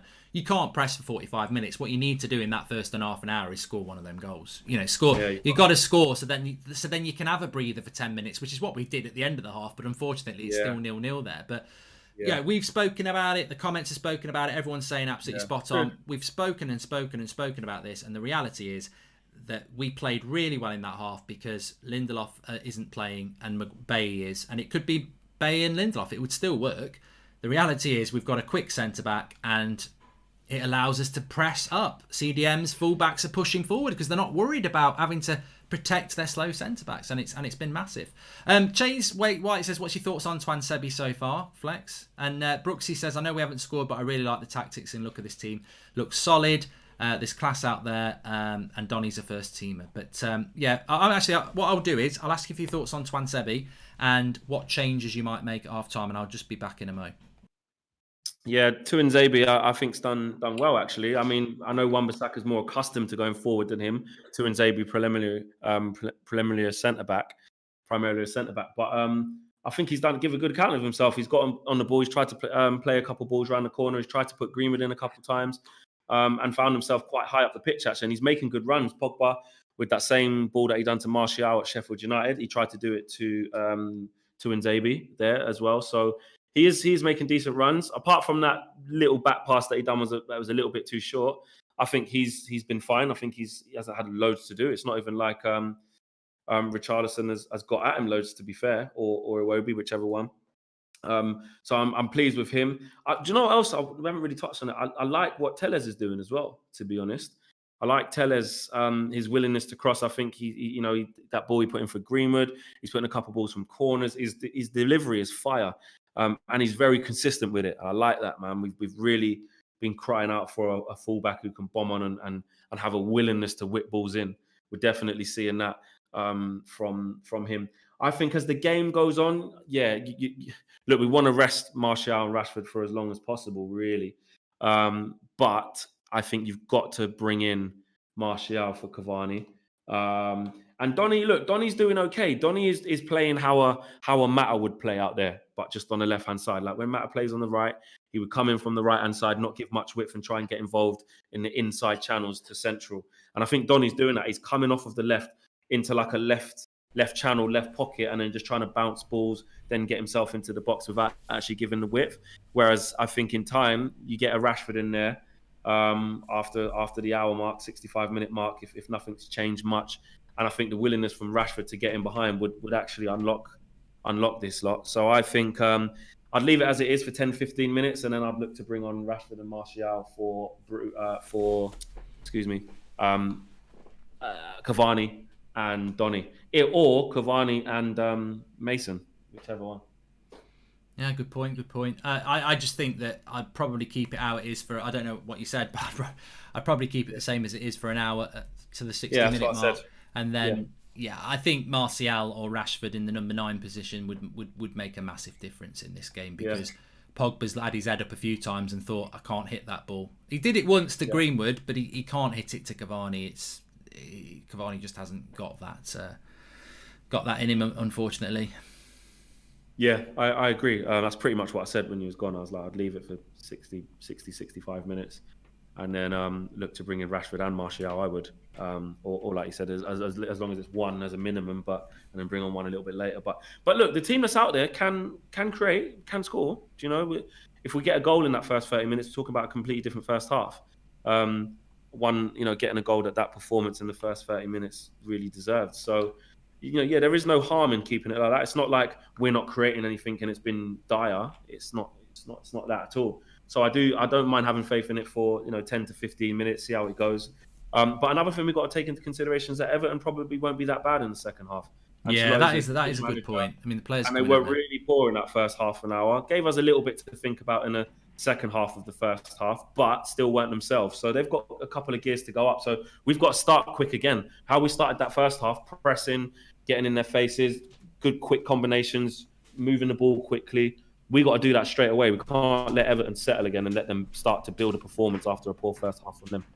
No, and I think that we probably are talking a little bit like, a little bit disappointed. But no, I'm far from disappointed with that from United. I think as the only thing that's disappointing is that we didn't score. I thought we played really, really well in that half.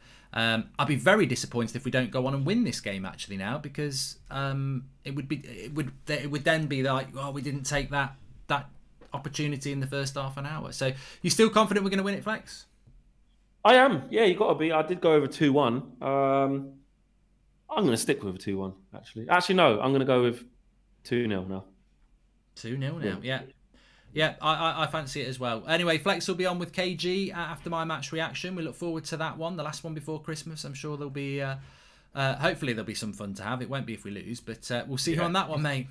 Yeah, nice one. Take care, guys. See you then. Speak to you in a bit.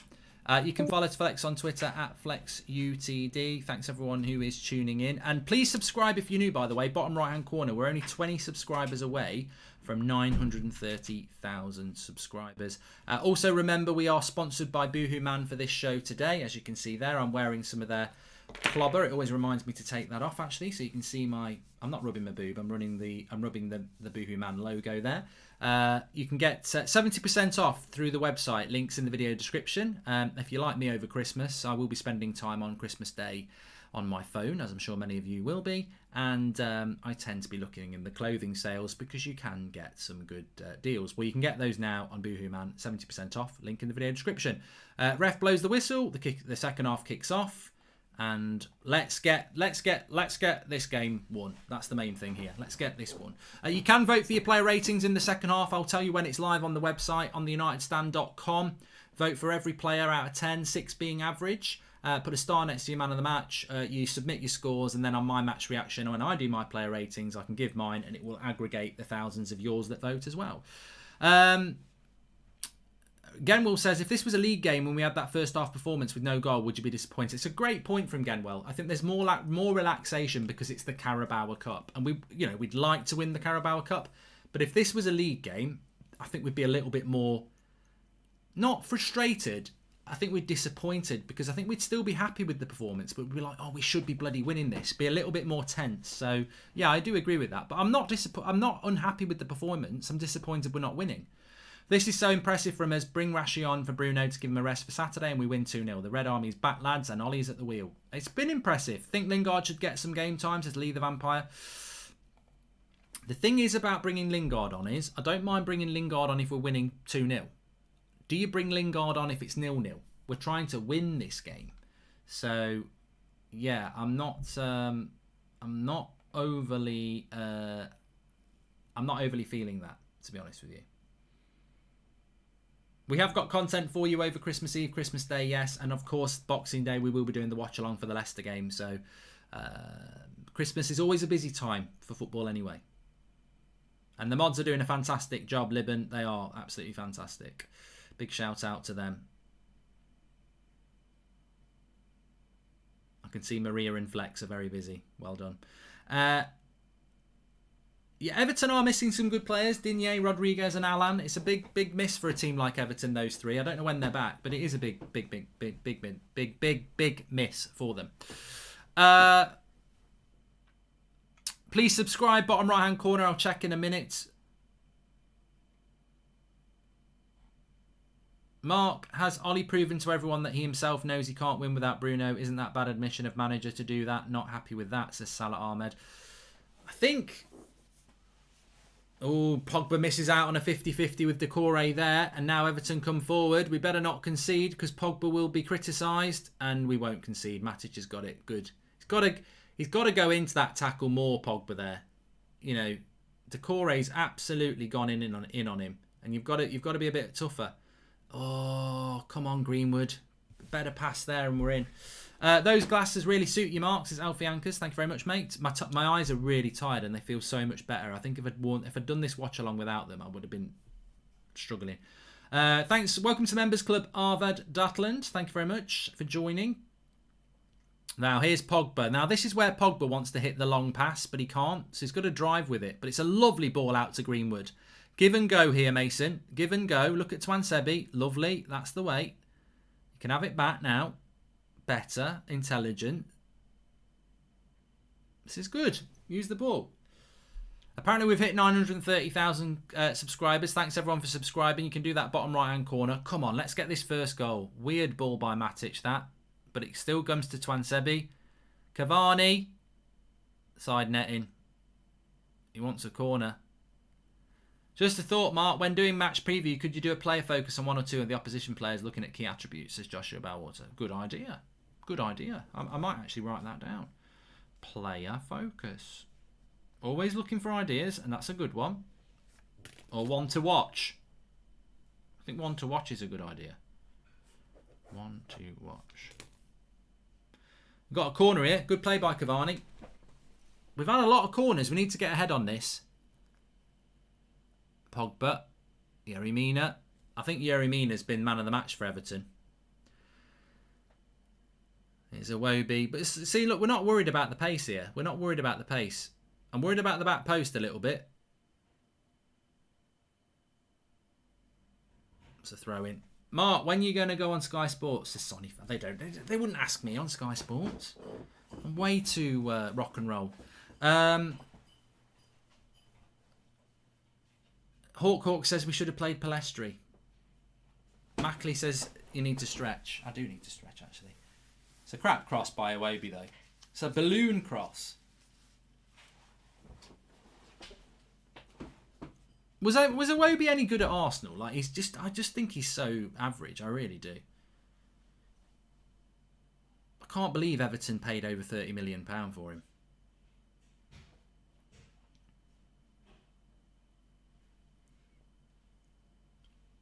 Chicken strips. There's Eric Bay's been good. I think they've all been good, mate. I think we've all played well tonight. Can an elephant beat a bear? No. I was talking about this on FIFA yesterday. I think a grizzly bear is...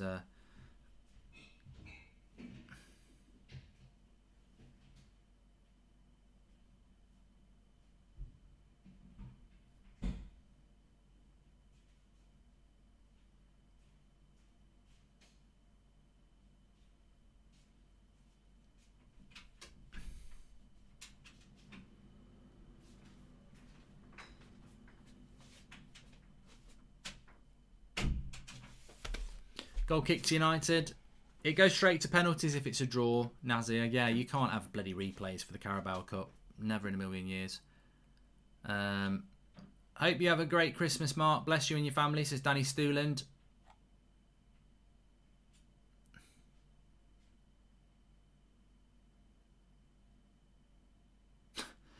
Cavani's just pushed Yerry Mina to the ground. I mean, there's no VAR anyway.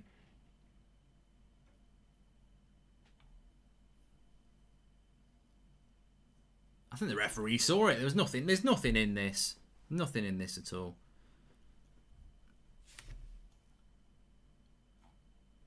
Just a free kick. It's a man's game. And that's not sexist. Women cannot play in the Premier League, I don't think.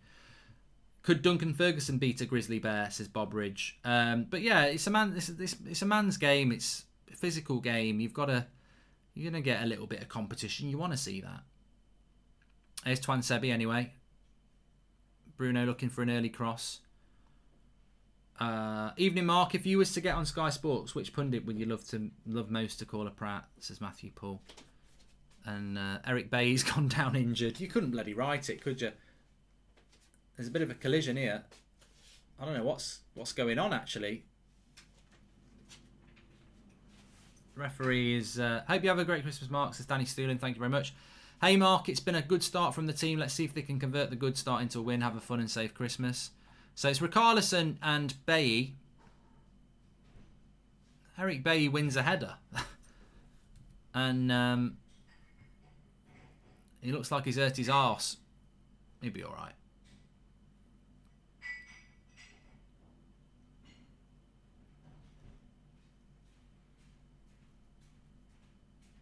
I think the referee's given a foul to Everton when it was a foul for us. Or it should be a drop ball maybe, but where did you get those glasses? Says Spurge83. Opticians. They're nice. They are.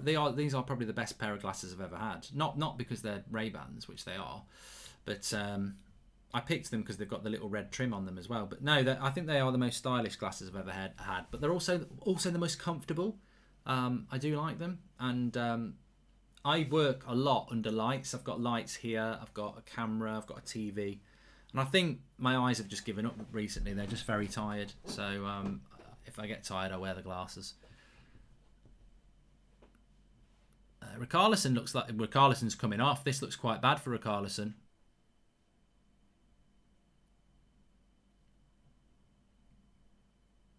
Might have a bit of concussion.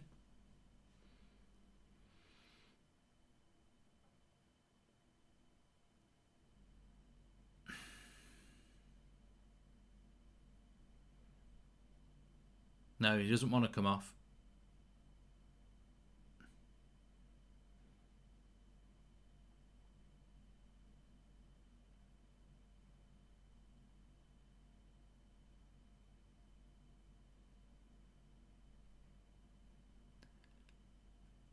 Yeah, Bernard's coming on. I think he's... I don't know what happened to Richarlison there, but he's bleeding. He was out cold, says Jake Marshall. And this has got a loss written all over it. Wasted first 25 minutes of dominance, says Geraint Chapman full.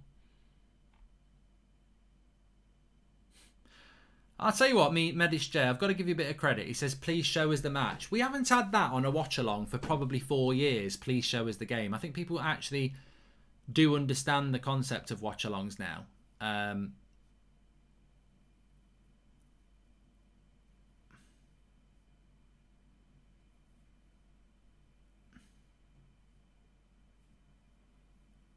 To be fair to Richarlison, he looks in a very bad way. I think he wants to try and play on, but... yeah, he's come off. What's Coleman got stored in his cheeks? Says Nick M.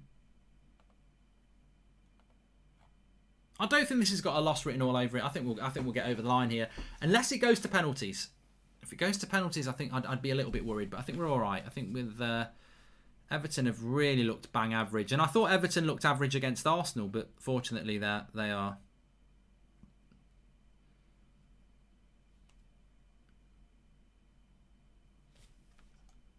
Get Martial on, please, says Mamadou. Bay's a liability for himself and others. The way he goes into duels is completely mental, says Mr. Glon Jensen. I like Eric Bay, but I've got to be honest with you. I don't want to hear anybody saying Eric Bay should be our centre-back, because I've been down that road for 2 years and he'll disappoint you because he'll get injured. I like Eric Bay. He could have been our centre-back. He's not going to be our centre-back. He cannot be our centre-back. He cannot be the reason we don't buy a centre-back. He will always get injured, whether if not today, if not tomorrow, he will get injured. So I said that tomorrow. I said that today. I don't want to come out of this game and people say, we don't need a centre-back. Pogba's work ethic has improved since Mino's outburst. Possibly best thing to happen regarding performance for us. Thanks for keeping lonely person company, says Wayne List. No worries, mate. Wasn't our last penalty shootout. Phil Jones missed it, says Kevin Lopez. Well, no one's wearing pink boots, at least. I don't think I could have a penalty shootout before Christmas. But Everton have defended well, and we've not really had any clear-cut chances. So, please subscribe if you're new. Bottom right-hand corner.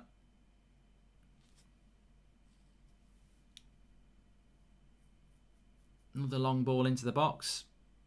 I mean, Harry Maguire just cannot deal with Yerry Mina. He's dominating him.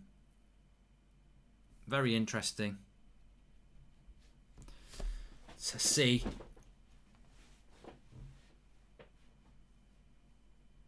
Pogba got booked. He did, yeah. I didn't think it was a yellow card either, Hamlet Gomez. I really didn't.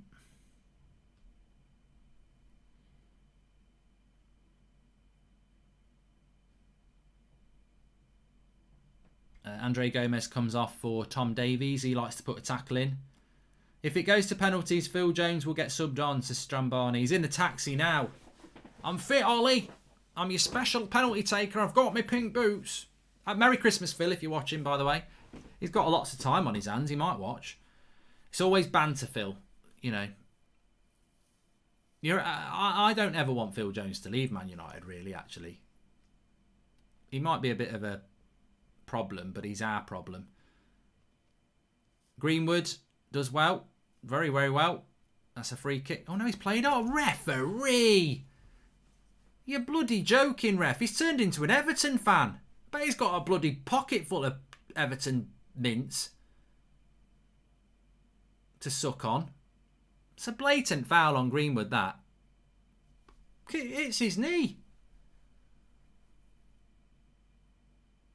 We need to get a goal. I tell you what, this game would be really good if we scored. And I'm not saying that because we'd be winning, but if we got the goal, Everton would have to attack. Maguire ain't great, but he's 100 times better than Bay, and everyone seems to think Bay should be starting. Yeah, I have a Bay agenda, says Sean Negative Turner. I'm glad you've said that, Sean, because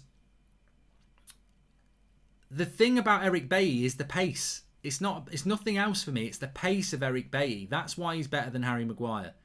You need it. Look how high our defensive line is up against Everton at Goodison Park. Look how high we are. Look how high our fullbacks are.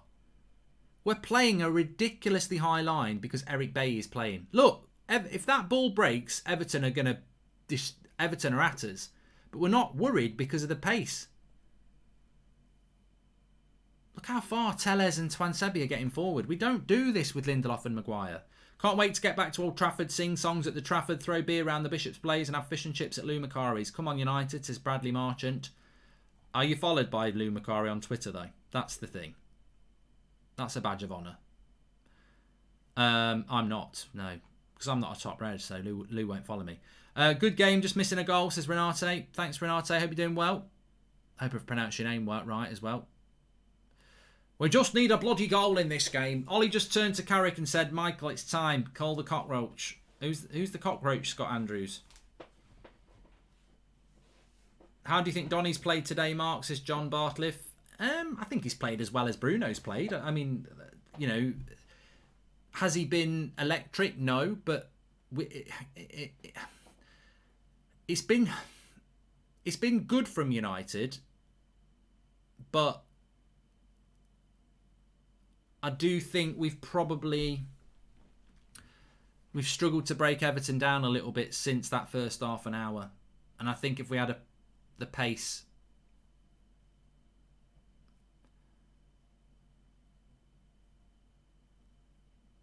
he's not looking like he's going to make a sub at the moment.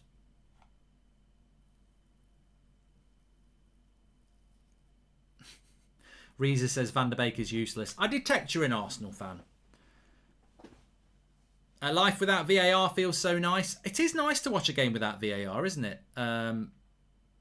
There's a couple of things they might have had a look at, to be honest.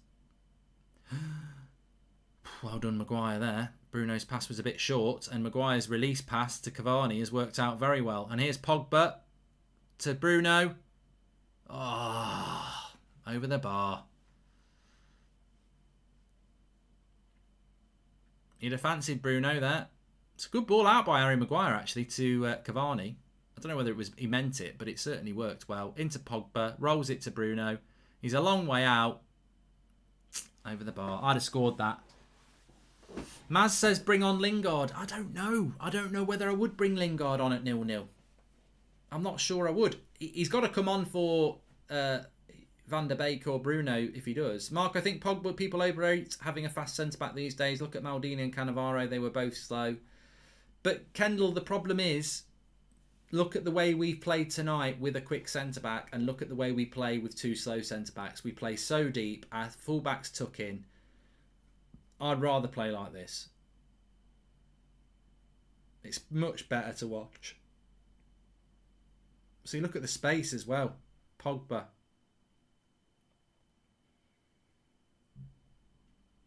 Oh.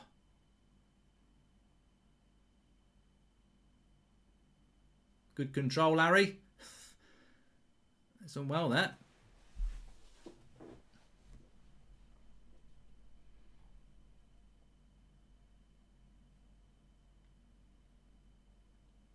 Do I think Bruno Fernandes has played well, says Finn? Well, you'll be doing the player ratings in the 10 minutes. You can start doing them.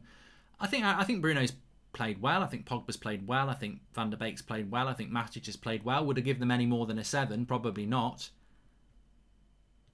Jones is the cockroach. You called him that during the summer because we can't get rid of him. Oh, yeah. Scott Andrews. I know.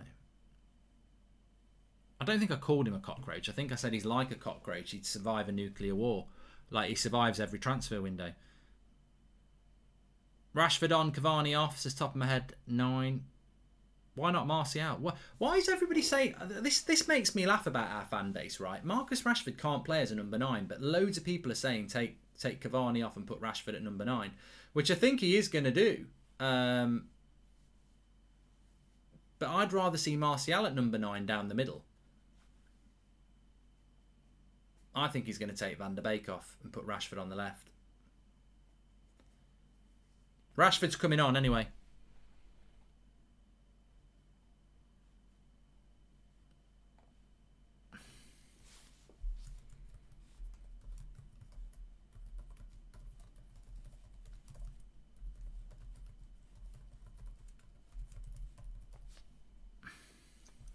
I would have started James on the right, so Pogba would have someone with pace to find, and James could square to the forward, says Leo. Good point, Leo. I'm not going to disagree. Could be extra time, actually, with player ratings, so we might want to wait a bit. Nice to have no back post issues tonight. I wonder why, says Geraint Chapmanful. And why is Bruno not rested? He is not Superman, says Salah Ahmed. He said that a couple of times, Salah. Ollie taking a leaf out of Pep's book. Dominant display without any end product. Why don't we see Cavani getting at the end of corners, says Abhishek. I mean, to be fair to Everton, I think Everton have defended well. I think Everton's letdown has been their midfield and their attack. I think they've defended well, Everton, because we've not really created many clear-cut chances. And even in that first half an hour, they were I nearly said balls to the walls, but they were backs to the wall fighting. There is no extra time. It's straight to penalties, says Jake Young and Harry Carino, which is good to hear. What am I getting for Christmas, Elsie? I don't know. I don't know what I'm getting for Christmas. I'm quite excited, actually, because I've got no idea what I'm getting. Won't get nothing. Good run by Matic into Pogba. Look at Bruno. Reverse pass to Donny. He does all right, but it's hard. Zuma, better than Martial in terms of goals scored, says Whiskey Hotel. Is he? Never heard of that sort of stuff before. Never heard that sort of chat before.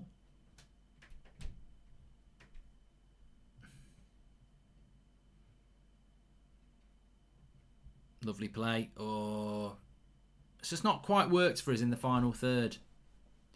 It's a double substitution. It's Martial and Rashford. I think it's going to be Van der Beek, yep, and Cavani. 66 minutes. It's always Donny Van der Beek. Welcome to the Members Club, Bilal Sheikh.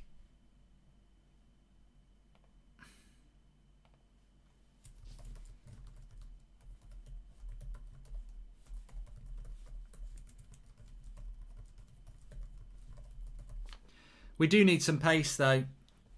It's Greenwood. He's took Greenwood off. Matic with the slip. Good tackle, Tellez.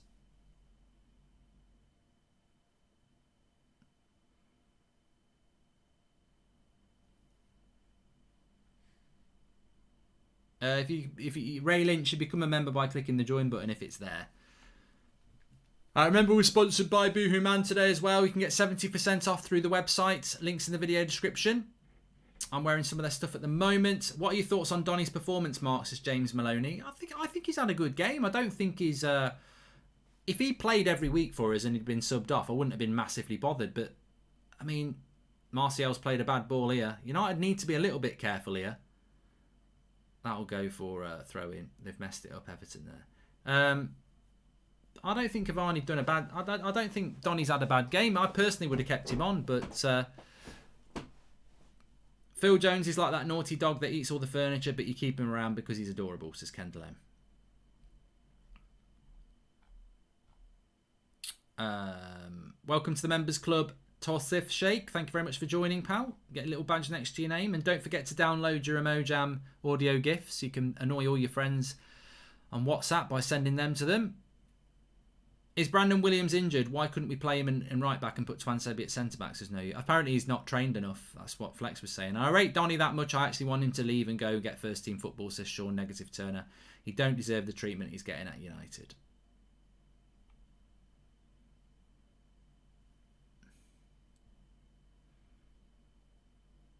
I'm a bit worried about United here with 20 minutes to go. I mean, I hope Martial and Rashford just stretch the game a little bit, but I'd be very disappointed to lose this game. Daniel Spencer Tonks _fitness. Shout me out. I'll sort you out, bro, says Dan Tonks. There you go. I don't know about that. Does that mean you're going to beat me up? And Mark, do you know the NATO phonetic alphabet off by heart? Says Joshua Bellwater. No. I know phonetic. Alpha, Papa, Charlie, Delta, Echo, Foxtrot, Golf, Hotel, India. What's after I? Oh, here's Coleman. He could have slipped Sigurdsson in there, Coleman. I don't know why he didn't slip Sigurdsson in there. United's got to be a bit careful here. We're getting a little bit sloppy. I don't know why Tellez didn't take the tackle there. That's poor by Tellez. Luke Shaw would have took the tackle there. He could have put the ball out. Calvert-Lewin was miles offside.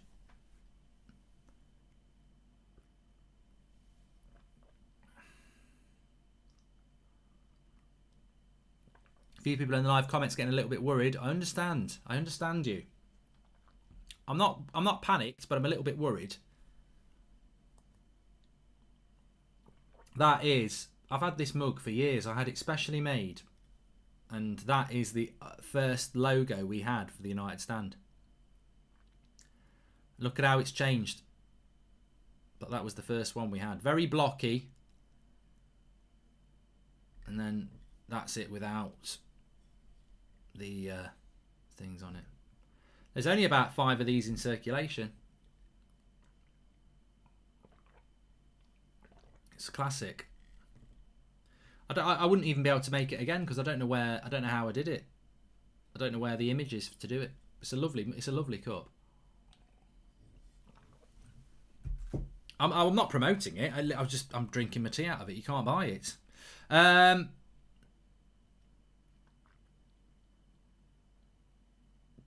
I'll buy your mug for £4, says Jake Marshall. 400 quid for that, and I still wouldn't sell it. Welcome to the Members Club, Jack Wolf. Thank you for joining. And 20 minutes to go here. Come on, United. Come on, United. I've actually enjoyed watching us tonight. There's been no doubt in my heart. There's been even the substitution of Donny van der Beek has not annoyed me that much. I've really enjoyed the performance today. Not a vintage performance, but I've actually been. I don't know. It's a weird feeling. It's hard to describe. What's your favourite chocolate bar? Says Connor White. I tell you what I did have today from McDonald's. I had the Celebrations McFlurry. Oh, that was lovely. Lovely. Here's Martial. It's not a chocolate bar though. Cavani gets it wide. Tellez with the cross. Rashford will pick that up. No, he won't. Lets it go.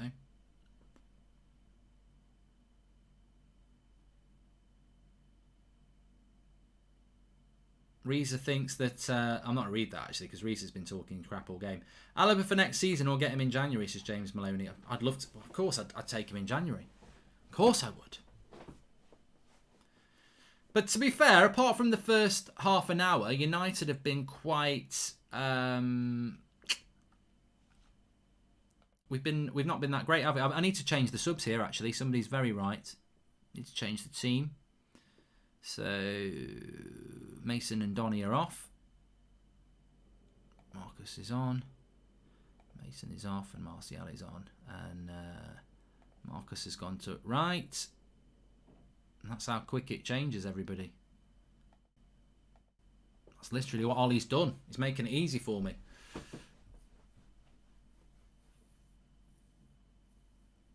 And we used to have the graphics that it'd take me ages to change it as well. The channel's changed so much, hasn't it, over the years, really. Really has.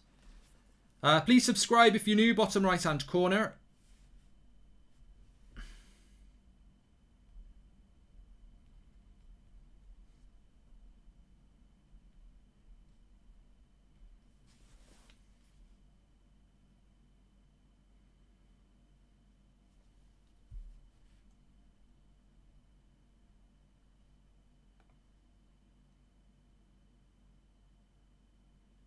Dan Tonk says you need some help with those trimmings. I do, Dan. Give me a couple of weeks though. I'll be eating a lot over the time. UnitedStand.com. We do have the player ratings are open. You can do them now if you want to, but that's obviously. Well, no, you can do them now because it's just because someone scores a penalty doesn't make them man of the match, does it?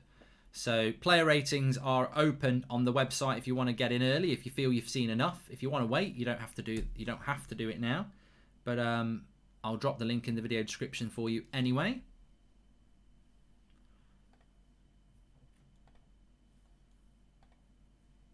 I don't know about this game. I feel that United have.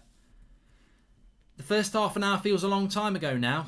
The first half an hour was fantastic, and we've just not. Everton have basically parked the bus, haven't they? I think that's very much been Ancelotti's point, is to try and. Well done, Bruno. Little flick, lost it, wins it back. Rashford. Oh my God, Marcus, what the fuck was that? Seriously, what the hell was that? Crap.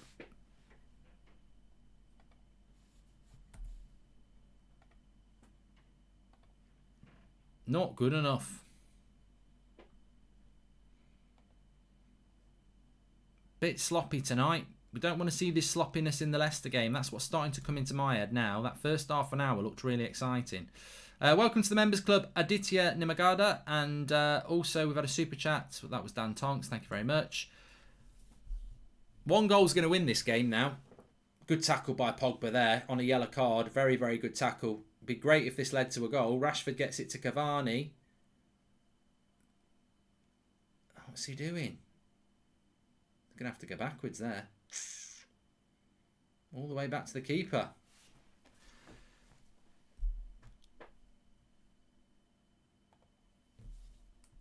I think Pogba's had a good game, yeah. I think I love Pogba in this position anyway.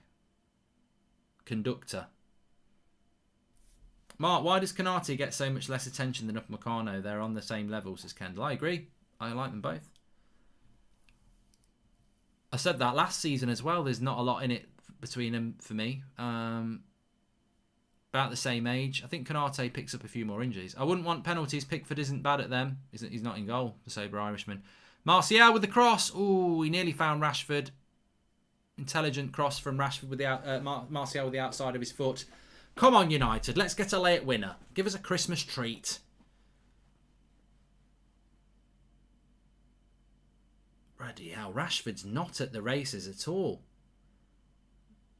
His touch is really heavy. I suppose that's the problem when you come on from half time sometimes.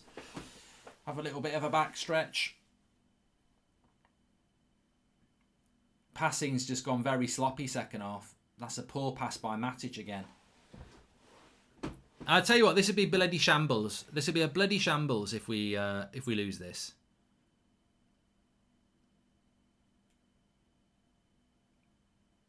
Because Everton haven't really... Oh, come on.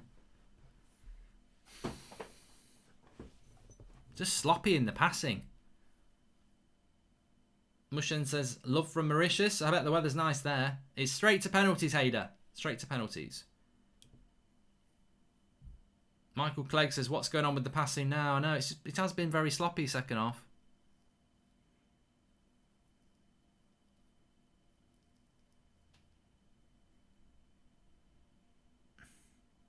Here we go. Matic with a bit of space. Get on your toes, Tony. On your toes. Tony on your toes. Be Tony on your toes, Tony. He wants it into feet. Tony does. Give and go. That's it. Martial. Rashford. We're not on the same wavelength here. Tell you what, though. I bet Henderson's hoping it's a penalty shootout because... it's an opportunity for him to shine, isn't it? You guarantee we'll win a penalty shootout and everyone will be like, Henderson's got to play in goal now. It's just how our fan base works.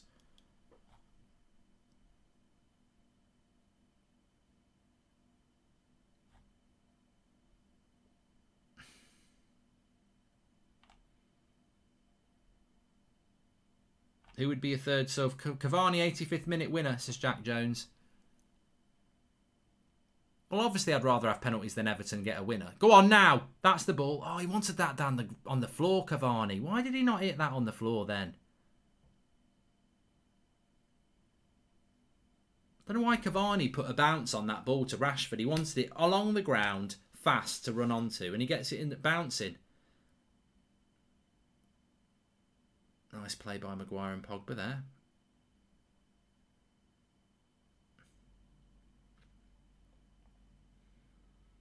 Cavani's going to win it, says a lot of people.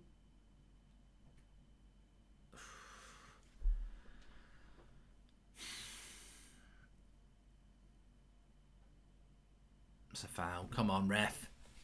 Coleman hates playing against Martial. I mean, it's a very clever idea from Ollie to put Martial up against Coleman because he's absolutely destroyed him loads of times in his career. If you want to do the player ratings, I've dropped the link in the video description. Mark every player out of 10, 6 being average. Put a star next to your man of the match, submit your score, and then on the match reaction, I will be able to go through that. Free kick on the edge of the box here. It's a difficult place, though, because it's very, very far to the right. You want a left footer on this. Good play by Pogba. But it's right over on the far side. I mean, he hardly touches him, to be fair.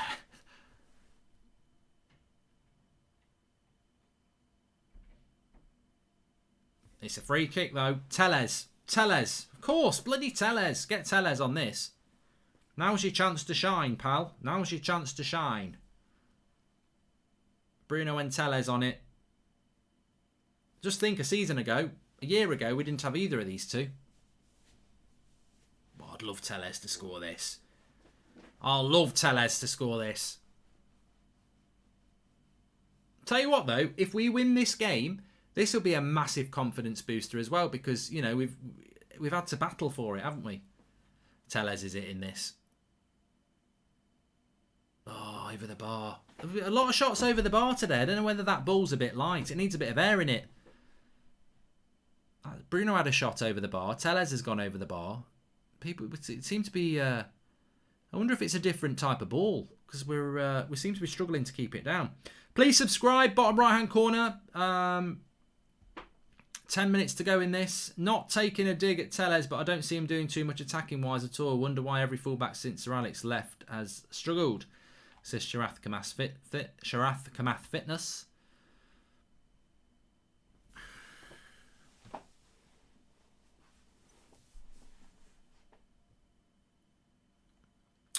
Bit disappointed with a 0-0. I've got to be honest. I've got to be honest with you. A little bit disappointed with a 0-0.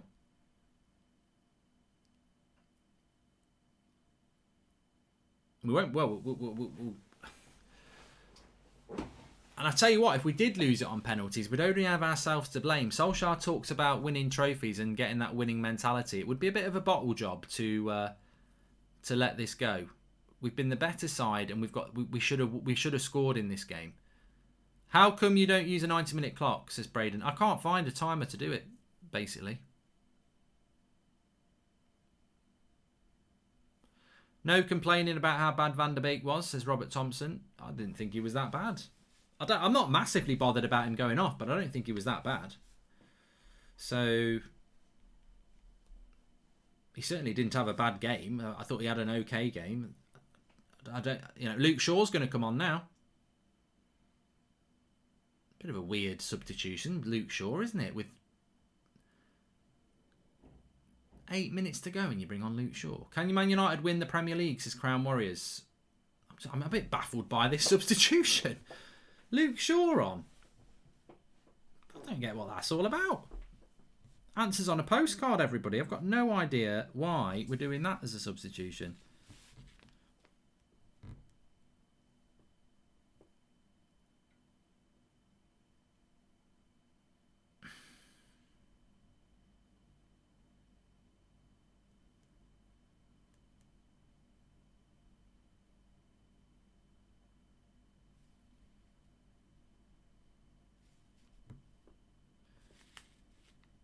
Cavani off, Dan James on, put Martial as number 9, says Lewis Searby. Dan James isn't on the bench, mate, so we can't do that.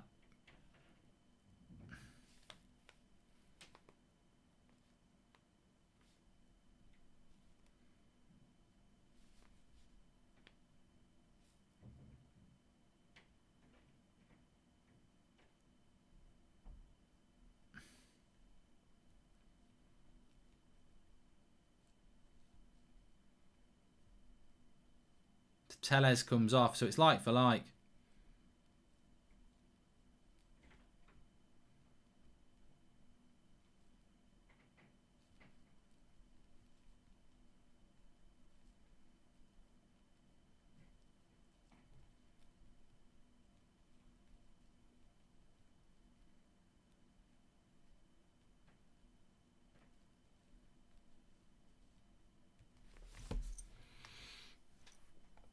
Ollie's play for playing Bruno. He may recover fast, but he's not superhuman. Should have been brave Donny in the number 10 and rest Bruno. Big game at the weekend, says Matthew Bailey. He clearly wants to win this game, doesn't he? You know, clearly he's not thinking about overplaying players, and he's clearly thinking about winning this game. And if we get to the semi-finals, he'll keep playing him. Best be a good reason for taking Tellez off. Silly, says Jake Marshall. I don't know. Maybe he's got to be carrying a bit of an injury, hasn't he? Mark, this is a bad sub. Tellez is quality penalty taker and Luke Shaw is not, says Bryce Jones. Well, exactly. That's what I was thinking. Well done, Eric Bailly there. That's recovery pace for you all over. Ball through the middle. If that's Lindelof and Matic, Calvert-Lewin's through one-on-one. But because it's that pacey centre-back, Daniel Luciano can't understand it.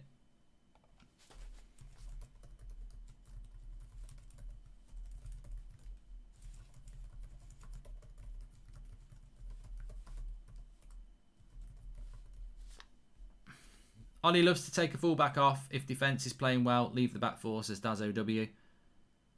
This is going to penalties. I cannot see us getting a goal. We've not really created much in the second half. Although, Bruno's on the ball. He's having a look. Into Martial. Oh, he's bloody fell over his own feet.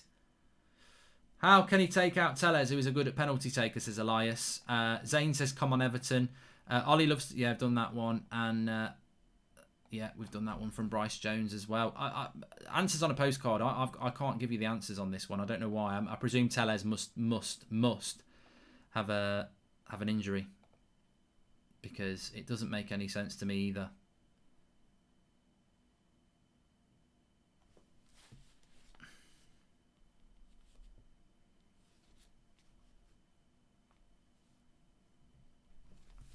Four minutes to go.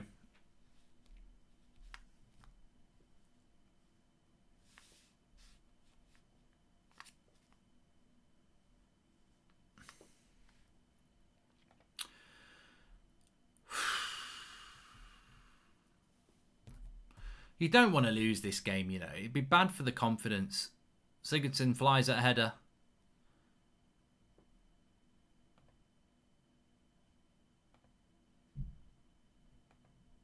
You don't want to lose this. I feel like we've been scammed letting Everton get to penalties as well. I think we've been so much better than they have without actually creating a clear-cut chance. So maybe I'm wrong, but I think we've messed up here if we let this go to penalties. That's what I'm trying to say.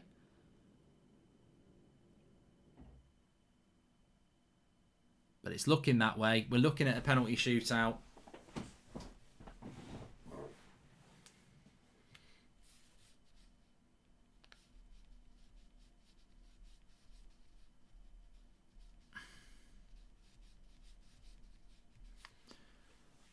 I know most of you in your heads are saying, I actually hope it is a penalty, a bit of excitement. But it's not exciting when you lose. Yes, Cavani! It's not exciting when you lose. Number 7, who said 85th minute Cavani's going to win it? He has just won it. An absolute screamer. Bruno's celebrating. Rashford's jumping on back. That is world class by Cavani, and that means we will not get penalty shootouts. Absolute banger from Cavani, and Manchester United are into the semi-finals with a Christmas cracker. Harry Maguire plays it into Martial. Martial on the turn, pees it into Cavani, and bottom corner with his left foot.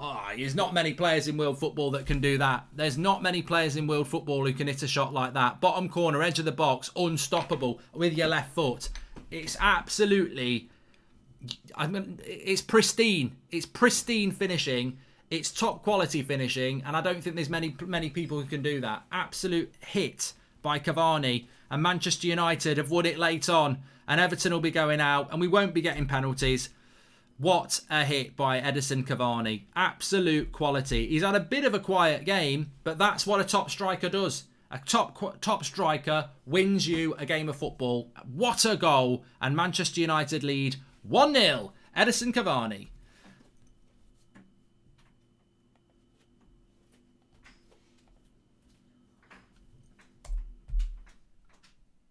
I was just about to say you lot will be looking forward to penalties. I hope none of you are disappointed, because I do not want the shot lottery of a penalty shootout.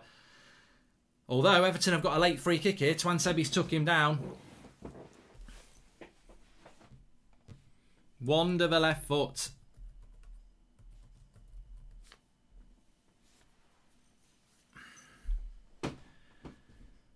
Sit down, Everton.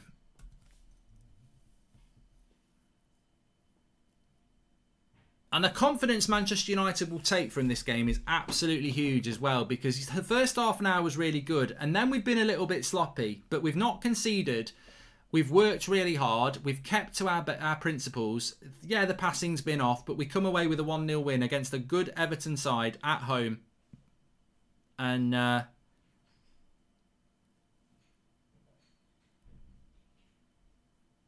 I don't know what's gone on here. I thought it was a corner.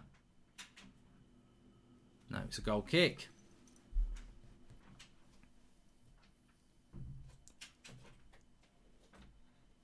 Five minutes added on. Maguire still looks like an incompetent T-Rex every time the ball is delivered. His general direction is in our box, says Nathan Schmidt. Fantastic goal, keeping that momentum going into Boxing Day. That's a massive goal for us and the team, says Sean Negative Turner. It is. It's all about momentum and confidence. And, you know, a lot of these players probably won't play on Saturday because it's, you know, it's a quick turnaround. I don't think Pogba will start. I don't think Martial. Oh, Coleman's done well there.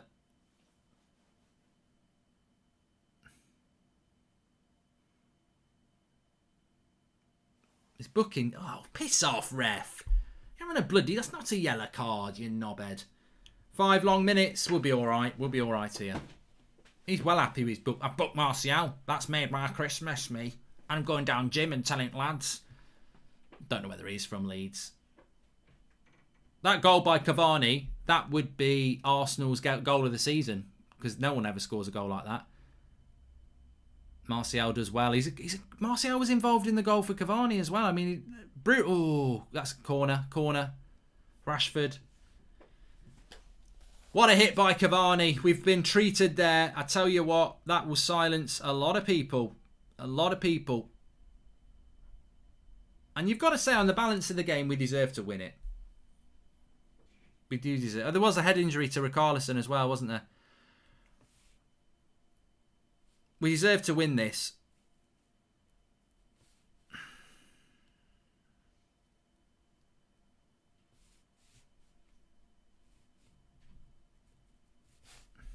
Please subscribe if you're new, bottom right hand corner.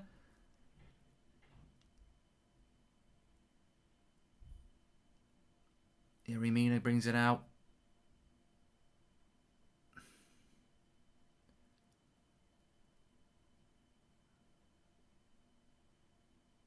Throw in. Mediocre goal, says his one. Oh, there'll be loads of people. It's ruined their Christmas, that. Man United scoring a goal like that. It's ruined their Christmas. You know what, though? I look at this team. I'm going to mention it in the match reaction again. I look at this team and I think, you know what? This is 9 changes. 9 changes in that side. And those 9 changes, and we still win a game of football against a good Everton team. It's there is, what I'm trying to say is that there is squad depth. Of course there is squad depth, and that squad depth is clearly there. But we need a centre back. We need a centre back, because if Eric Bailly could stay fit for the season, you'd probably be like, oh yeah, it's absolutely fine. But I mean, Dean Henderson's had nothing to do this game. A free kick from. A free kick. I mean, if this goes to penalties, Dean Henderson's thinking, I want to be the rescue man and maybe put some pressure on De Gea. Dean Henderson puts no pressure on De Gea tonight. He's done nothing, and that's not Dean Henderson's fault. He's had nothing to do. So it's been a good performance from United, and we've made 9 changes from the team that smashed Leeds. So we just need some defensive reinforcements, i.e. a centre back, because we've shown again today why you should never play Lindelof and Maguire together, because they don't balance each other. There's no balance in the force. Luke Shaw's been booked. Winning when you're not playing poorly sounds good to me, says Man United List. Would you rather us win the league or Arsenal relegated? I'd rather win the league, says Music Corner. I would. Cavani giving me an early Christmas present. €100 on Madrid and United win. Happy Christmas, says Shane Dunn. Well done, pal. Mark, would you go bold as fun forfeit for the fans if we win the Premier League? Goldbridge? No.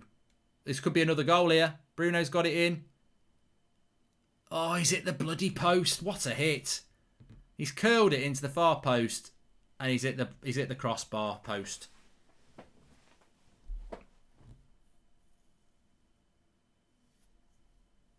It's a lovely hit by Bruno, but if that had gone in, we would have been electric.